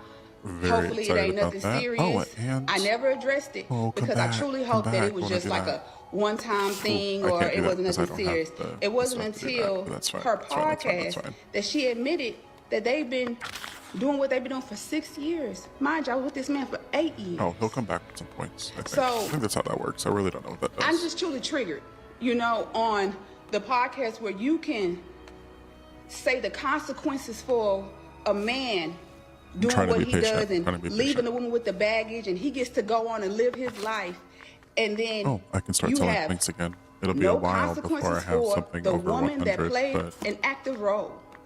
You are that woman, Lex P. And you don't owe me no apology. It would have been nice because I knew you. We knew each other. We worked together for 4 years. But however, if you're gonna use space out. She must have I ain't know y'all worked together. 4 years. Get that. But however, if you're gonna use your podcast, don't use it in a way that shadows your wrongdoing. How are we doing on wrong. space? Caitlin, you right, girl. Triangulate, deny. Keep it life. From that, because my outlook on love has altered. My mindset has truly changed. Which that needed to happen. And this is what I need for women to understand, y'all. It's not that it can't happen. It can. But that cannot be the center of your fucking world. You have got to find a way to enjoy other things about life besides being in relationships with niggas. I get it, it's tough. Okay, there's a point in my life where this was like a very tough concept for me as well. And I mean, like, because it doesn't matter if I'm in a relationship or not, the way I'm relating to the relationship has changed. The codependency that used to happen doesn't happen now. But I had to like go through therapy and shit to realize why I was feeling the way I was feeling. There's like a fear of abandonment. The security when somebody actually doesn't abandon you that happens, it puts you in a safer space. And so when you're in a safer space, you can make decisions from a place of honesty and not from the desperation to keep the person in a relationship. And so I feel like women have to, and men too, like you have to understand that people are going to be who they are, which is why you have to protect yourself. The idea that you think niggas is not gonna lie and not gonna cheat, and then, you could tell that you had it in your mind that the fairy tale was real. And the fairy tale is not real, y'all. People are going to be like fucked up in one way or another. And you have to decide if it's worth it to be with them. A lot of the times it's not. But sometimes it is. Rarely. But sometimes it is. And so don't like not have hope that you can have companionship or love or really good intimacy, because all of that can still happen. It just doesn't have to happen the way you thought it would. Sometimes y'all need to adopt. Y'all don't want to have this mentality. Y'all feel a way about a roster.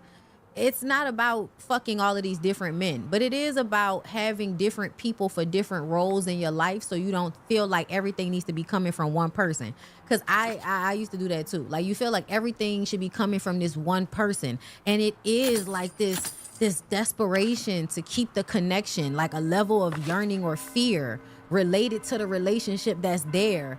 Even if the relationship is not problematic, there's this feeling there. You really have to, like, you got to do a lot of work on yourself as a person in order to get out of these mindsets that trap you into those emotional cycles that make you feel like shit. That used to happen to me so much, and I would feel it so deeply that I had to find a way to stop relating to relationships in a way that made me feel that way. It's a fucking journey. My trust level with people is shot, okay? Married 33 years, never thought he would be faithful. Duh. Like, I don't assume this, because I think it's unrealistic in the time frame, y'all. In the time frame. But I think, things can happen and people can be honest and people can protect you in certain ways and show care for a relationship when things happen. Niggas don't be having no care whatsoever for the relationship. And that really be the issue. It don't always be the cheating exactly or the having sex with somebody exactly. It's how they handling you. The fact that niggas can't even admit that they wrong for real, they can't be, I think that's what she's really talking about. People can be fucked up and not have the humility to repair. Even if you don't stay with the person, being apologetic, being like, I would never, like, knowingly, and I kind of, like, the more I listen to it, the more I talk about it, the more I kind of understand where she's coming from. Because if you were around this woman and it's happened, I don't know. I feel like, it wouldn't be the worst thing to be like, man, listen, I apologize. I apologize for that. I was fucked up for that. I only was worrying about how I felt and what I needed at the time, and the shit wasn't cool. I think that's okay to say. You know what I'm saying? And I think it would, alleviate a lot of it, because once you've apologized and said what it is, can't nobody say nothing else to you. I've already done the thing. So now what? People be adopting this very court-like mindset about apologies. You know how eventually corporations and business entities, they would stop apologizing when they harm somebody because it would make them legally liable for more lawsuits if they apologize, because it would be proven that you did something wrong. So corporations would, then stop apologizing for things. People have now adopted that mindset that they don't have to, like, continue to, like, apologize or repair a situation. What's most important is that, we know it happened, but we shouldn't keep talking about it. Like, because a person can know you and still do you wrong. A person can lay with you and love you, still do you wrong. A person can build with you and have a family with you and still do you wrong.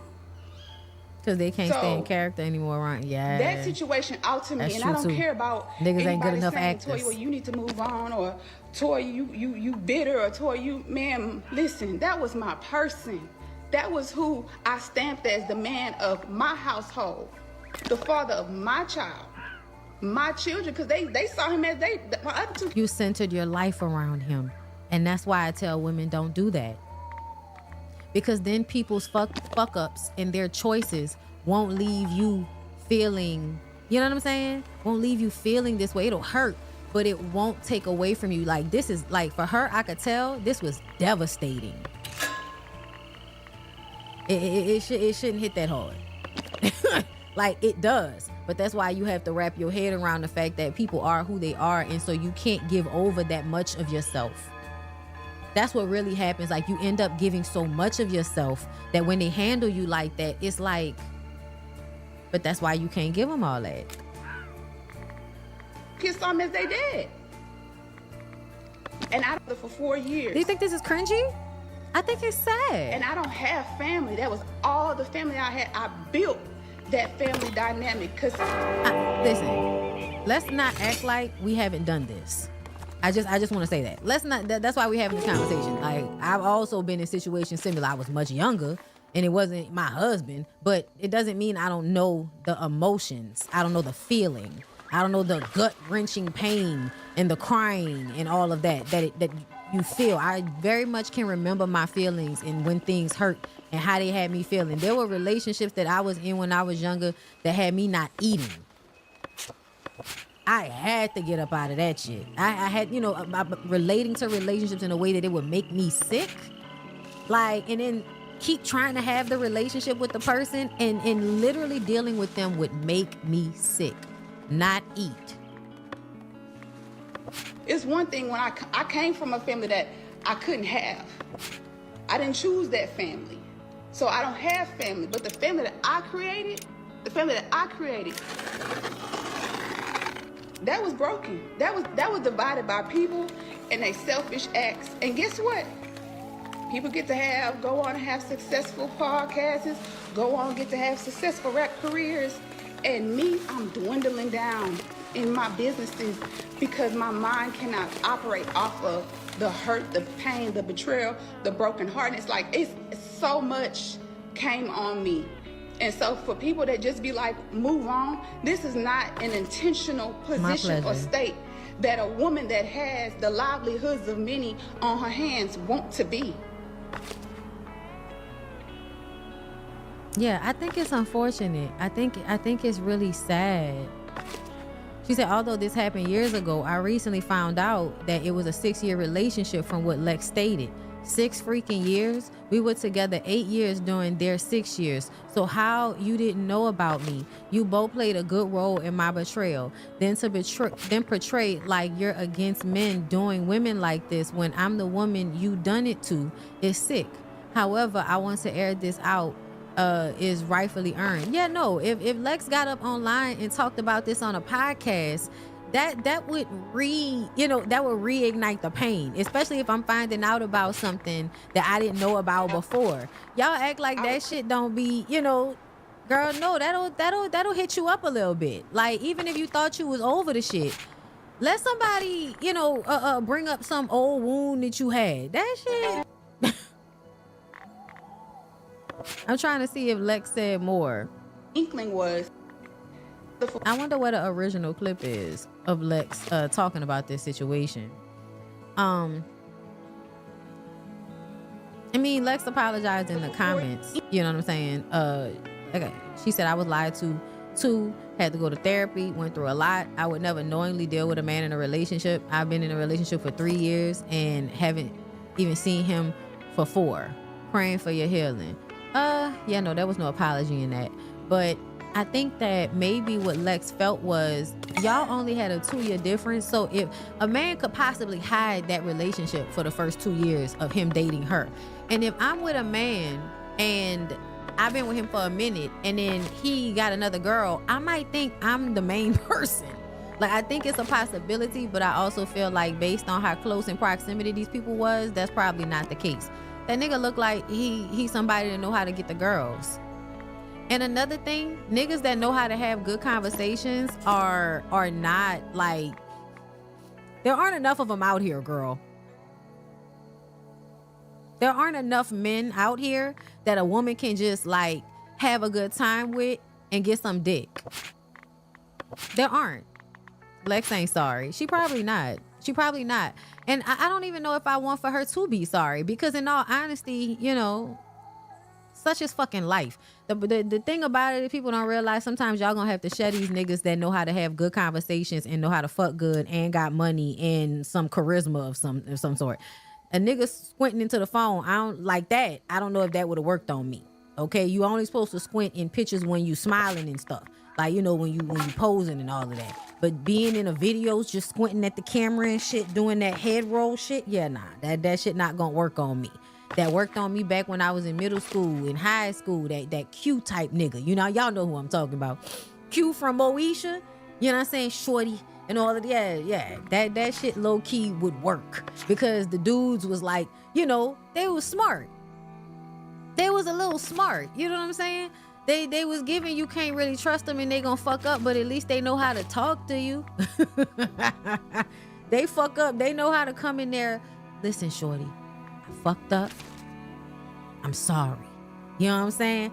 Niggas these days don't even want to acknowledge that they fucked over you. It really do feel like when these niggas be halfway decent, y'all gonna have to share them, and they know that. That's what it's giving. That's what it feel like. I don't know. Y'all let me know. But either way, I still feel where homegirl coming from. Like, that shit, you know, if I didn't heal from something, but I find something out because you started talking about it on your fucking podcast, bitch, I might be upset. I ain't gonna lie, girl, I might be upset and then get online and use it for engagement. Why not? Pay me for my pain, bitch. Listen. I agree with that. And such is Absolutely. life. I'm not really sitting in judgment here. I'm only in judgment of the fact that people refuse to just, you know, take things as they are and stop trying to live in a fantasy. And to me, the fantasy is you thinking, okay? The fantasy is you thinking that these men are going to be faithful to the point that when you find out that they was cheating, you are completely flabbergasted. And I just kind of feel like, bitch, don't be flabbergasted. He's a man. Don't be flabbergasted. He's a man.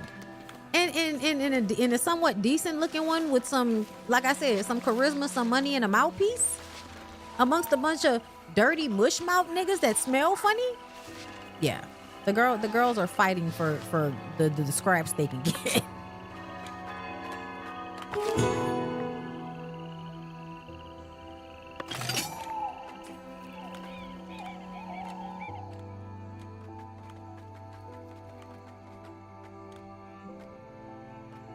Oh, I think that was the end of that. What I'm gonna do now is switch to a D'Angelo's newest video. I have not watched his live. I'm gonna watch the video first, and I'll probably watch the live later. Amassing an audience of what? While I'm at the grocery store or something, but we'll see. So this most latest video of D'Angelo's is the looks maxing TikTok chef is a misogynist. Wow, no way. And a little emoji. Looks maxing is a weird thing that came from incel culture that people who are, I guess, traditionally attractive are now adopting, as well as misogyny. And it's like really annoying because if you are traditionally attractive or handsome, you leaning into misogyny is so fucking stupid. Like, I don't understand. Oop, curse words. Sorry. But I'm gonna go ahead and let D'Angelo talk. Love his dyed eyebrows. I'm a shave them off kind of person, but whatever. Women through a series of thirst traps designed to promote your pastry shop, and then immediately outing yourself as a misogynist red pill weirdo on one of the largest channels on YouTube, and then instantly regretting it. This actually has to be one of the dumbest moves I've seen in an influencer poll, but yeah, he tried it. And today we're here to talk about Will Porter, TikTok chef extraordinaire, and his recent self-expose on the Jubilee channel, his opinions about women, appearances, sexual market value, and a bunch of other very odd, very red pill things that I think we should get into. Will Porter, who is not Will Poulter. As I was preparing this, I kept getting this man's name wrong because it is just too close to Will Poulter, the actor known for this "wait, you guys are getting paid" meme. But thankfully, I think not to like, I'm gonna pause D'Angelo for a second, not to do too much and to sexualize Will Poulter, or Poulter, the one from the "wait, you guys are getting paid" meme, who now as a grown man is extra fine. I'm not gonna do too much, but I'm gonna go ahead and let D'Angelo talk again.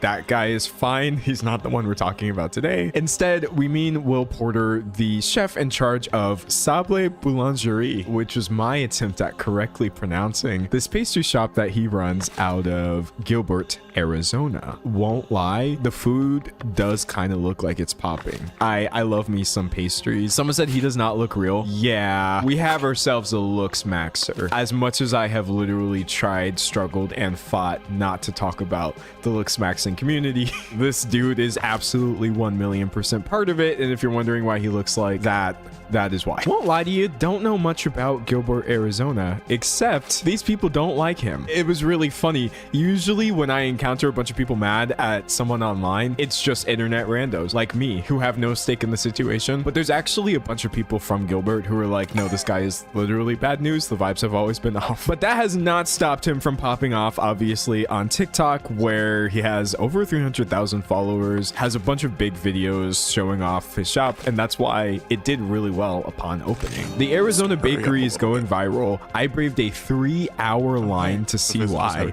People formed long lines on his first day and have been arriving earlier and earlier ever since. People literally showing up at 3:30 or 4:30 a.m. 7 weeks in when this article was written. The excitement hadn't died down at all. Here we are on the Gilbert subreddit talking about, yo, what is up with the lines at Sable Boulangerie? Someone saying one person showed up at 6 a.m. and then they were at the front at 8:15. 6 a.m. is probably your best bet. However, the owner has been posting a lot of thirst traps recently. Everyone's getting there even earlier now. This whole like hot TikTok chef phenomenon that I have seen so many of my peers make videos about. It doesn't matter how many of these videos I watch, I never understand the appeal. But it's not for me to get. Clearly he connected with his target audience. What time did you guys get here? 4:30.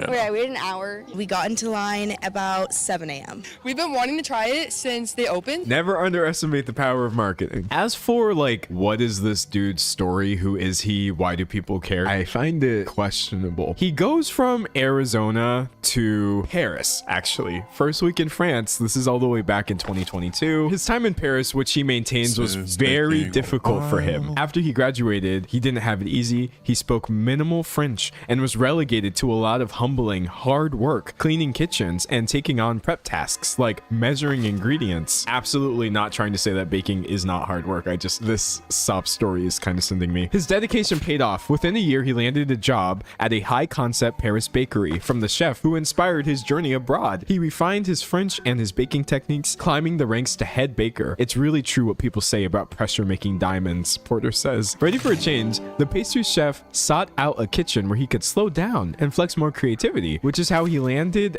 in Dubai, of all places. Burj Al Arab, the super luxe island resort in Dubai, crafting desserts for its restaurants. It was a big change, he says. Now, me as an American who lives in the United States of America, criticizing somebody else for being in the United Arab Emirates, we're having a hypocrisy off. I do recognize that. I'm just saying Dubai is a wild place for you to wind up on your pastry making journey. Also, I didn't ask to be here. From Dubai, he made his way all the way back to Arizona in what was a beautiful, perfect circle, opening Sable Boulangerie, and the rest was history. God, in every single picture, the lines are just crazy. Why exactly did I say like the actual residents of Gilbert kind of felt weird about this? Some of the things that I see commonly pointed out that people don't like are the arrogance. Someone said, I also found it extremely off-putting that he called his colleagues / other competing businesses stupid on the news for not doing things the way he does. Gross vibes from that one. Someone says he's not making any friends with any valley chefs by calling them idiots on the news, that's for sure. And this is true. He thinks that because he went to France for a little bit, everybody else who was making the same pastries that he's doing is doing it wrong. Rush on top,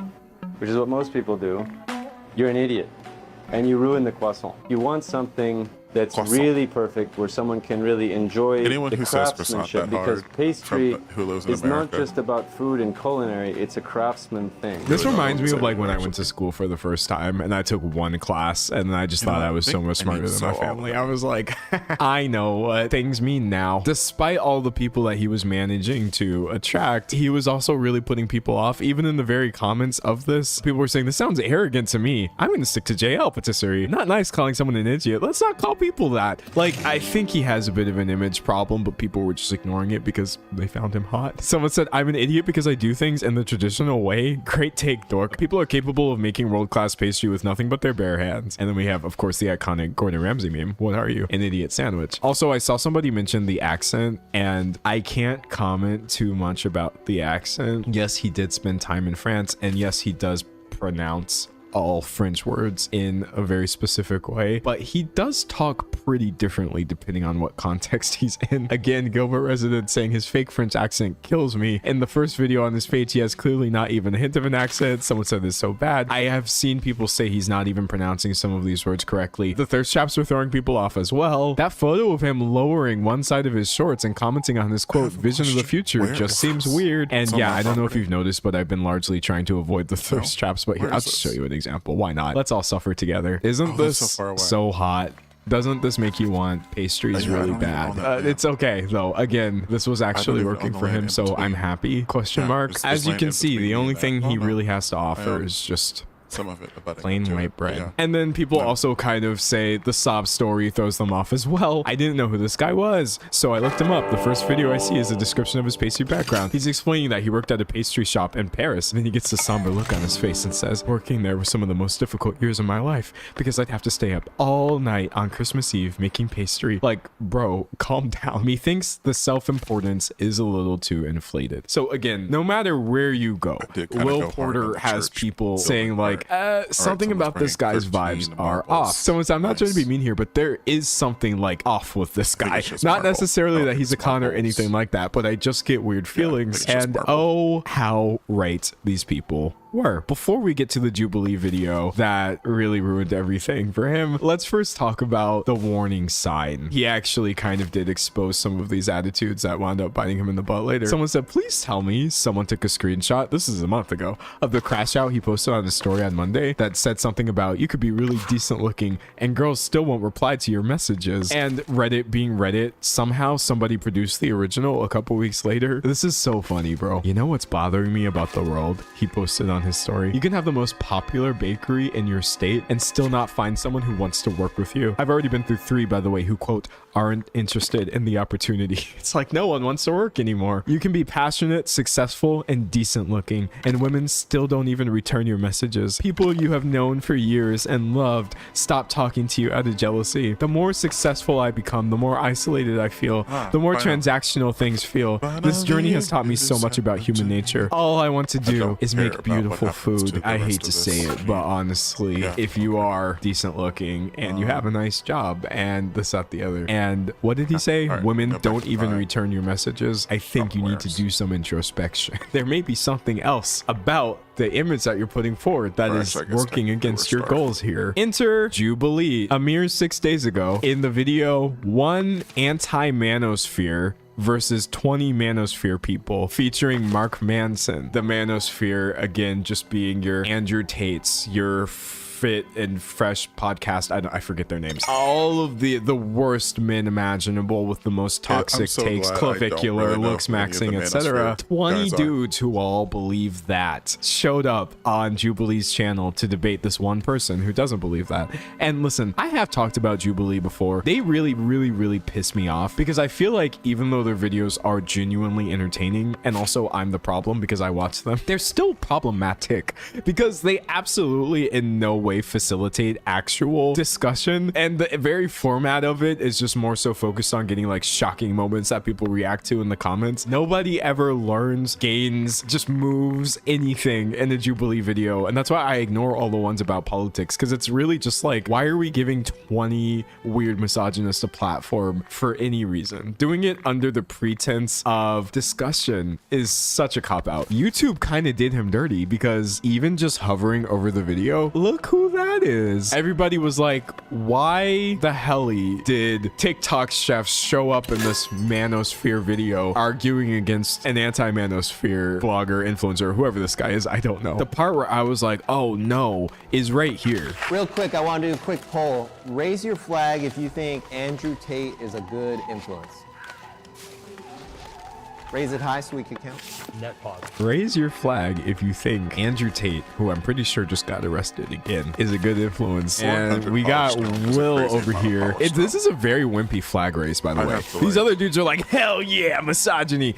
He kind of seems a little bit embarrassed about this, but yes, he has indeed raised his flag and seems to think that Andrew Tate has been a good influence. The question could not have been more specific. It wasn't like, do you think Andrew Tate has been influential? No. So this is what we're dealing with here. So they're literally raising red flags. Yeah, also the concept of a bunch of men actually just outing themselves as red flags with giant red flags is not lost on me. So the format of this essentially is that people get to sit in the middle and converse with the guy, Mark Manson. And then if the people around are not like rocking with the vibe or whatever, they can vote you out. What's your view on men right now? So he booked it, and their first conversation, I'm not gonna lie, I was like, maybe all hope is not actually lost. And honestly, I agree with you that a lot of these manosphere characters, they use the anti-feminist and anti-woman thing as a kind of, it is a packaging, and it does obviously go viral. Yeah. But I think what's interesting to me is that we have this conversation of, does the cart come before the horse? Is the manosphere causing men to be angry at women,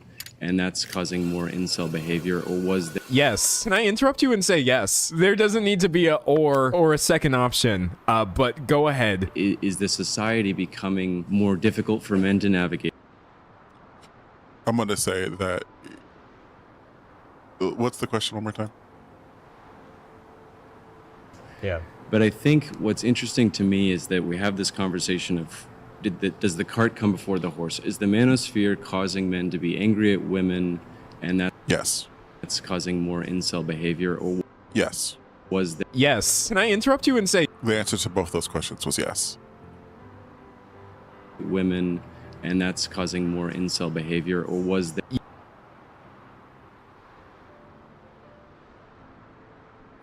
Wow, this man doesn't. Oh, never mind. Oh, he looks. The man in question, this looks maxing TikTok chef, looks like a Ken doll, which isn't something I'm interested in, I guess. If you're interested in guys who look like Ken dolls, then yeah, fine, go ahead. I'm not saying he's unattractive. That's not what I'm saying. I'm saying that his skin is the same color as a Ken doll. His lips are the same pink color as a Ken doll. His hair looks plastic like a Ken doll. He looks like a Ken doll. But I'm not going to show him to you. yes? Can I interrupt you and say yes? There doesn't need to be a or a second option, but go ahead. Is the society becoming more difficult for men to navigate and creating more incels that are already frustrated, and then they see this content on YouTube saying, you know, you should be doing this and that, and this is really what women think. I literally only agreed with him for like 2 seconds when he's like, yes, I agree that bad actors are using anti-feminism to falsely target a bunch of men who feel isolated, but then you immediately follow this up like, but are they really that bad? Is it society's fault? And by society, people like this always basically mean women. It's so annoying. So what would you say? You're saying that it's... I would say it's both. But here's the problem. Before he even gets a chance to like double down on this or explain himself further, he winds up getting voted out by these losers. So would we got to pause there. You've been voted out. Okay. It's just getting good. Yeah. So he doesn't really have much of a chance to put his foot in his mouth there. And I have seen people trying to say like, oh, he wasn't being that bad. Well, he comes back and he gets to have an entire 10-minute conversation with this dude. And this is where everything just goes further to hell. My surrounding claim is that women care more about looks than personality. What makes you say that? Let's say you're on a first date with like a really pretty girl. Right. If she pays you a compliment or she says, genuinely, if she says anything, you already know it's coming from a place of authenticity, because this girl probably has like will wear down 10 dates this week. You were talking about dating apps. You were talking about Instagram message boxes. You were talking about things that don't have anything to do with the way human beings actually converse with each other. You are not actually talking to anybody. You're not learning anything about what it is that women actually want. You've just been told by a bunch of other dudes like, oh yeah, the reason you can't get a date is because every woman has 10 options and doesn't want you. And you're just believing it uncritically. Most guys are not going on a date every single day. They're going on like one date a month with a girl they actually like. Yeah. They don't have options, and so that they when they're actually there, they're so stressed and they need things to go perfectly that they behave strangely. And I think that women can I just say that decentralizing the need to be in a relationship with the person, like a sexual romantic relationship, decentralizing that from who you are as a person and your value and your worth will probably help avoid becoming like this person, because it really shouldn't matter to you this much. If you're the point of the dating for you is the sexual gratification, then what you want isn't to date or to be in a relationship. What you want is sex. And there are other ways to go about that don't involve actively hating women. Okay.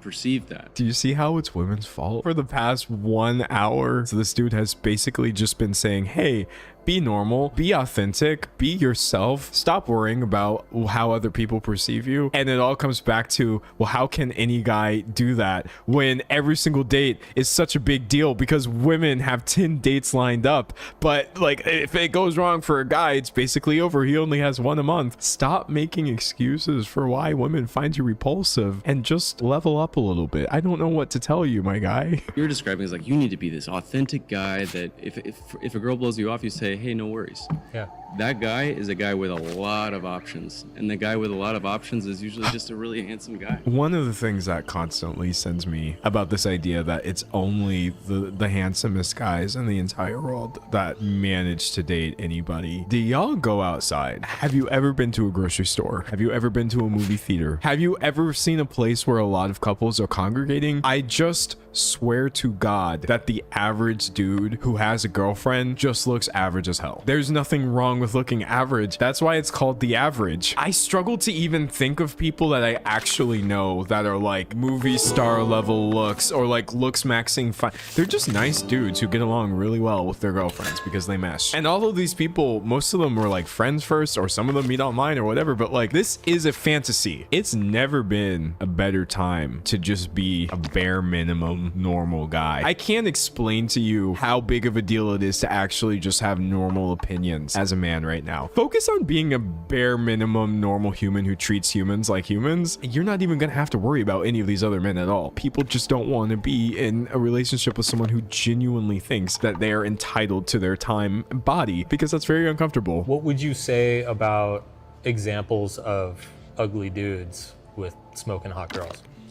It's such an interesting question. I mean, so now you're getting into SMV, like sexual market value stuff. So I believe that, I mean, obviously everyone has seen someone with status, you know, there's famous actors with beautiful wives, or someone who's really rich. You know, every girl wants to go on the yacht party. Please never say sexual market value ever. Okay, I'm glad me and D'Angelo have the same opinion here. Sorry, I'm pausing the video again. Sexual market value is crazy, and then also just saying SMV, like you just know the letters for it. You say it so much you feel the need to give it an initialism, not an abbreviation, an initialism. That's wild. But anyway, I'm gonna let D'Angelo keep going. Again, you see the guy that owns the yacht, he's not so handsome. So I would say that between these three things, your looks, how wealthy you are, what your status is, whether you're well known, like within the balance of those three traits, you'll get to a certain point where you're acceptable to. It's not possibly because this woman could just not care about what society thinks is beautiful and just be attracted to this man. No, it must be because he is rich or successful in some sort of way. She always has to be gaining something. It's not like women actually have like emotions, feelings, personalities, or diverge from each other in any meaningful way. Like, it's actually kind of heinous how deeply misogynistic this stuff is. It's so annoying. You keep moving the goalposts. You say it has to be that the man looks a certain way, and then Mark is like, okay, what about these cases where it's not? And then it's like, oh, well, he must be rich or something else because women are gold diggers. And I'm over here like, what about cases where it's not? You just can't let go of the fact that it could possibly be your fault, and it pisses me off. Add personality and values to that list, to your sexual marketplace value, right? Because people generally want to date people who share values, who they have good chemistry with, that they enjoy talking to, right? Yeah, no, I think that having shared values is important for a really long-term relationship. Mm-hmm. But I think that the reality, how old are you, by the way? 42. 42. I wish that I was born when you were born. It's actually just because I was born in the wrong generation, and that's why women don't talk to me. I think when we're talking about long-term relationships nowadays, where the women that people in my age group are dating, they've been on dating apps, they've been on Instagram like their whole life. Right. So they've been inundated with interest from men, like truly inundated, like every single day hundreds of men are requesting to have a date with them. Or Okay, fine. I can acknowledge that some women aren't like this, but I hate Gen Z women because they have the internet and the internet has made them feel special. Literally just like jump into bed with them right away. And I think that that's created this really warped sense of reality for a lot of women. And I think it's starting to, I think it's just starting to affect men really deeply. He's a misogynist. The people are actually debating about this, by the way. And they're literally just saying like, oh, it's not misogynist to say that women value looks over personality. Literally, he believes actually that women today live in a distorted view of reality because the internet has gassed them up too much. And that is the problem with men and why we are all suffering now. Every girl wants to be a yacht girl. You just want to jump into bed with the hundreds of men that are in your DMs. Like, you are a weird slut-shaming freak, actually, and that is probably why nobody wants to date you. Remain single until you sort the skill issue out. He's throwing a lot of people off here because he's not coming in as strong. He's not coming in as hot as a lot of these dudes who are literally just like, females are the problem. But it's like, you gotta watch out for this level of misogyny too, by the way. This is no less insidious than any of the Andrew Tate stuff. It takes a bunch of Will Porters to make the Andrew Tate thing work, right? A bunch of people who will raise their flag, but not really wanting to be associated with the grodier parts of things while still repeating the exact same rhetoric. Like, I hate stuff like this, bro. Our perception of what is attractive is driven by our emotions. You know, but if I can interrupt you, like, frankly, I mean, you're like a media personality. Like, you're kind of look-smaxed right now for your age group. Like, thank you. Frankly, I mean, you don't seem like you haven't, I mean, you're like in good shape. Just ignoring everything. Any man who ever tries to tell you I am in a relationship actually and what you're saying isn't lining up with reality is just too hot to know how the world actually works for normal dudes. Also, the fact that you have like paid so much money to align yourself with conventional beauty standards and it still didn't work for you should let you know actually that women being primarily looks whatever isn't a thing. Otherwise, why are you still single? That's a lot of procedures to actually disprove your entire worldview. I don't even feel bad pointing this out. Like, he is okay posting these old photos of himself and also these newer photos of himself, which is just like, this is actually baffling to the point where I'm like, looks maxing has done irreparable harm to just men in general. I don't know if we're ever gonna actually recover from this one. So what's your excuse? You're rich now, you bought a new face, and no one still wants to talk to you. I'm dead. We have this like really weaselly cop out at the end. It'll make money anyway. I don't know who this is, by the way. I ignored literally all 19 of the other people in this video because I could not bring myself to sit through 20 dudes lecturing me about, actually they weren't even all dudes. There was women in this video. There was women up in here talking about they agree with all of these crusty dudes and that the manosphere is right actually, and then all of the men voted them out. I honestly think that this was such a cringe fest, frankly. I'm silently freaking out. I really don't want to be associated with most of the things that were said. It's so hard because a lot of these guys, I want to be I want to support them, but they're just so radioactive. The regret, the instant regret of like, what have I done? Fantastic work, Will Porter. One thing that a lot of people were pointing out that also just kind of really does my head in is like how much of an unforced error this was. Nobody told him to sign up as a manosphere proponent, as a red pillar, and sit down and argue that women's view of reality has been distorted by the internet and that's why men are suffering. He just did that because he could. And I don't know if he thought that was gonna work out for him, but you can imagine how this was going down on TikTok. Like, is this literally that dude right there? People in the comments just really not rocking with this. It's funny that he said all women care about his looks when it's clear he put a lot into his glow up, so clearly he cares. Someone said we're canceling him, right? Of course we do have he's right, you know, says the rage baiter with the TikTok profile photo, which I believe is this like AI generated white George Floyd, or am I misreading this? Y'all are genuinely rancid on the internet, bro. But yeah, I hate all of that for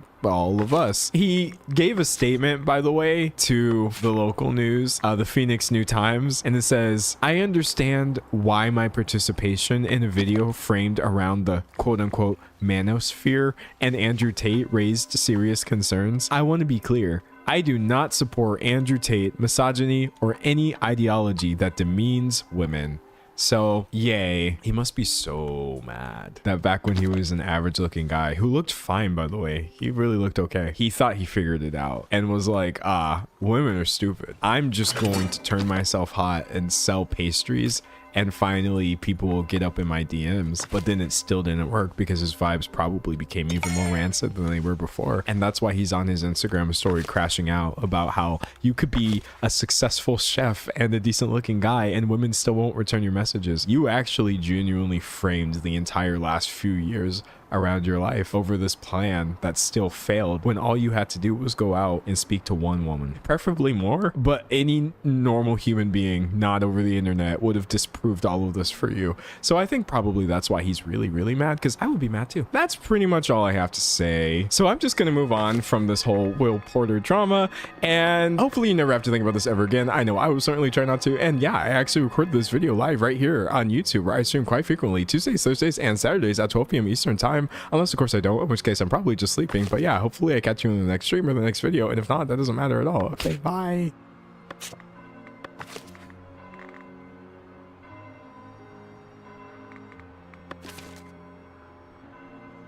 I think that is all the YouTube that I had to catch up on.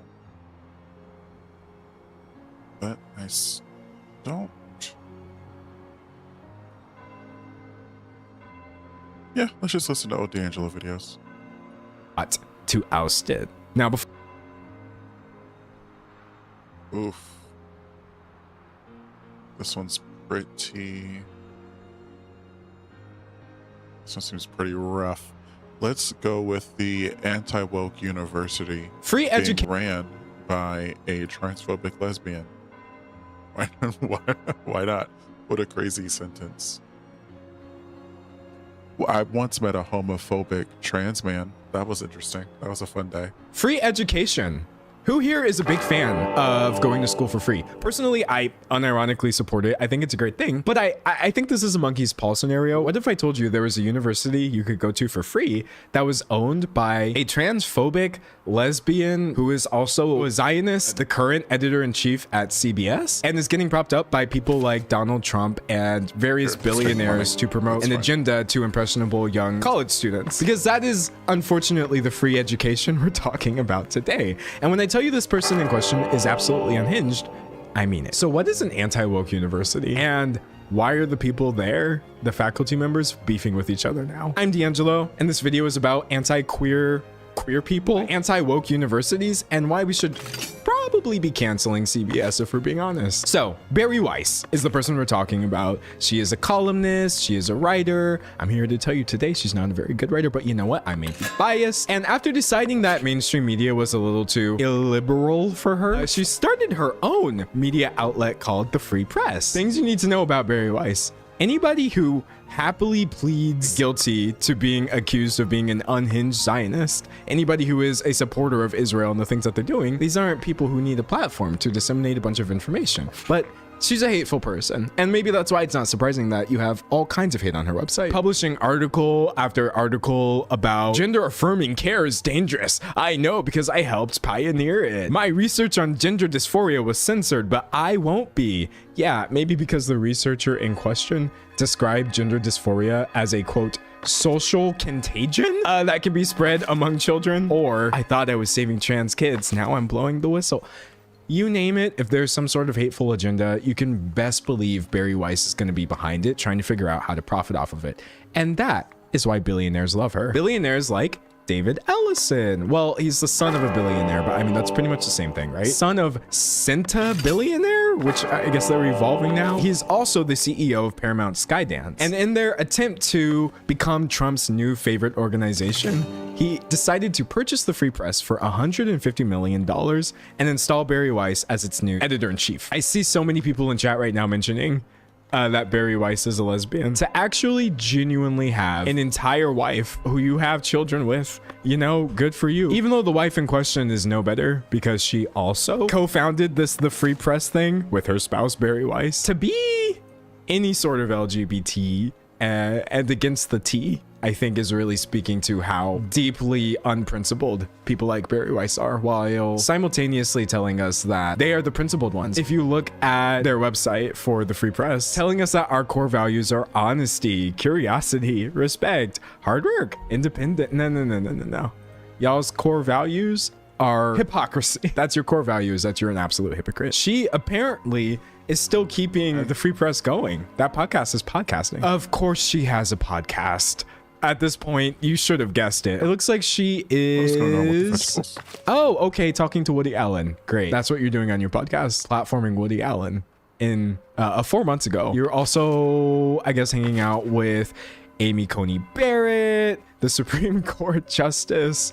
If you're wondering why I think that is problematic, Amy Coney Barrett defends overturning Roe v. Wade and reveals Supreme Court dynamics in new book. So running defense for the people, setting women back decades, running defense for Woody Allen. Barry Weiss sits down with Erica Kirk. So we've got the CEO of Turning Point USA. That's what she's doing on her podcast. Someone said, how is there no humiliation involved in being buddy-buddy with people who actively despise your community? How is there no shame or embarrassment? It's definitely a scenario where you're just drying your tears with dollar bills. I kind of wanted to look at some of her podcast episode descriptions, because I don't just want to say like, oh, just because you're talking to Woody Allen, that means you're completely morally bankrupt, even though that is true. No, it's more so like the way she writes about these things. So she had Andrew Schultz on, which I've talked about, bro, in the past. We're not doing this again. I've been told y'all Andrew Schultz was not it. And in this podcast episode with him, you have Barry Weiss saying, the last time we had Schultz on this show was 3 years ago. It was in the thick of the woke culture storm. You've also got her. This is actually borderline parody. It would almost be funny if it wasn't so stupid. So in an episode she did with Peter Thiel, she's talking about Trump, Elon, and the counter elite. If counter elite is supposed to be an implication that Donald Trump and Elon Musk are not the elites, but are some sort of reaction to them, there was one person I wanted to discuss it with. He's the vanguard of those anti-establishment counter elites. Peter Thiel, the billionaire venture capitalist. It was actually genuinely, when I reached this point in my outline where I was like, okay, the people I'm talking about are literally just saying whatever. They are literally just using words to fill space. How are you trying to convince your listeners that a billionaire is anti-establishment when he is literally the establishment? He's among the 100 richest individuals on the planet. So yeah, throw the whole podcast away, throw the whole paper away, and at this point, please throw CBS away.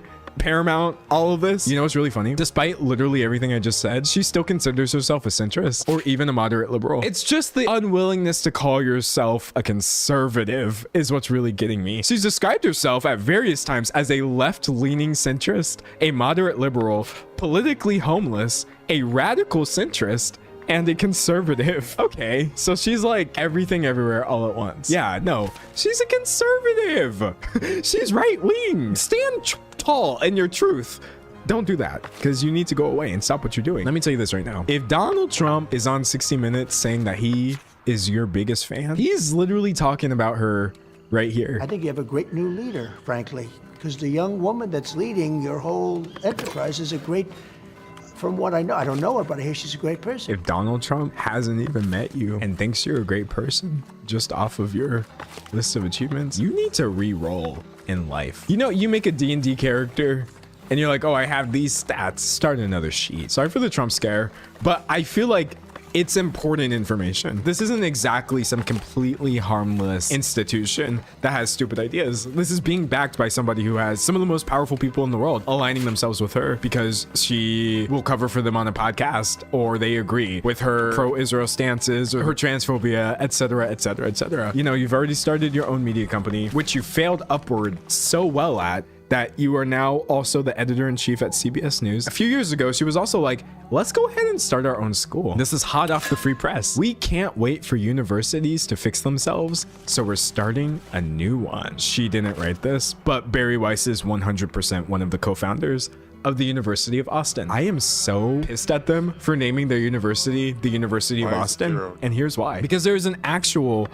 public research university, UT Austin, the University of Texas at Austin. I did a semester at UTSA, the University of Texas at San Antonio. So to see the actual slander of UT Austin now getting confused with the University of Austin, which has nothing to do with it, it's painful. I got beef with Barry Weiss just off of that. But yes, instead of the massive system that UT is, the University of Austin operates out of a former department store. With $200 million and state approval, University of Austin is ready to start accepting applicants. So yes, unfortunately, she does have hundreds of millions of dollars in funding for her dumb school. Also, they had a picture of the school. I know this is just a lounge area, obviously. It's not a classroom, but this is sad. Okay. I don't want to sound like I'm just dunking on people because they don't have the resources for an actual campus. All I'm saying is, where did those 100, where did it go? Where's the money going? If I'm not mistaken, this is a picture of the school. I mean, you can tell from the flags hanging and the fact that it absolutely looks like a disused department store. Someone said, why flags in the lounge? Because they're brainwashing their students, literally. I get it. It's so stupid. So kind of taking a look at the University of Austin's website, you're gonna start noticing some parallels here. The exact same way the Free Press talks about being morally sound and principled in this, that, the other, while simultaneously espousing the most immoral, unprincipled stuff you've ever heard. Our principles. Okay, so this is the school's website. Whoa. University of Austin wants to look for and connect to any device on your local network. Why? Is that weird or am I overreacting? Hold on. I have never had a school website ask to do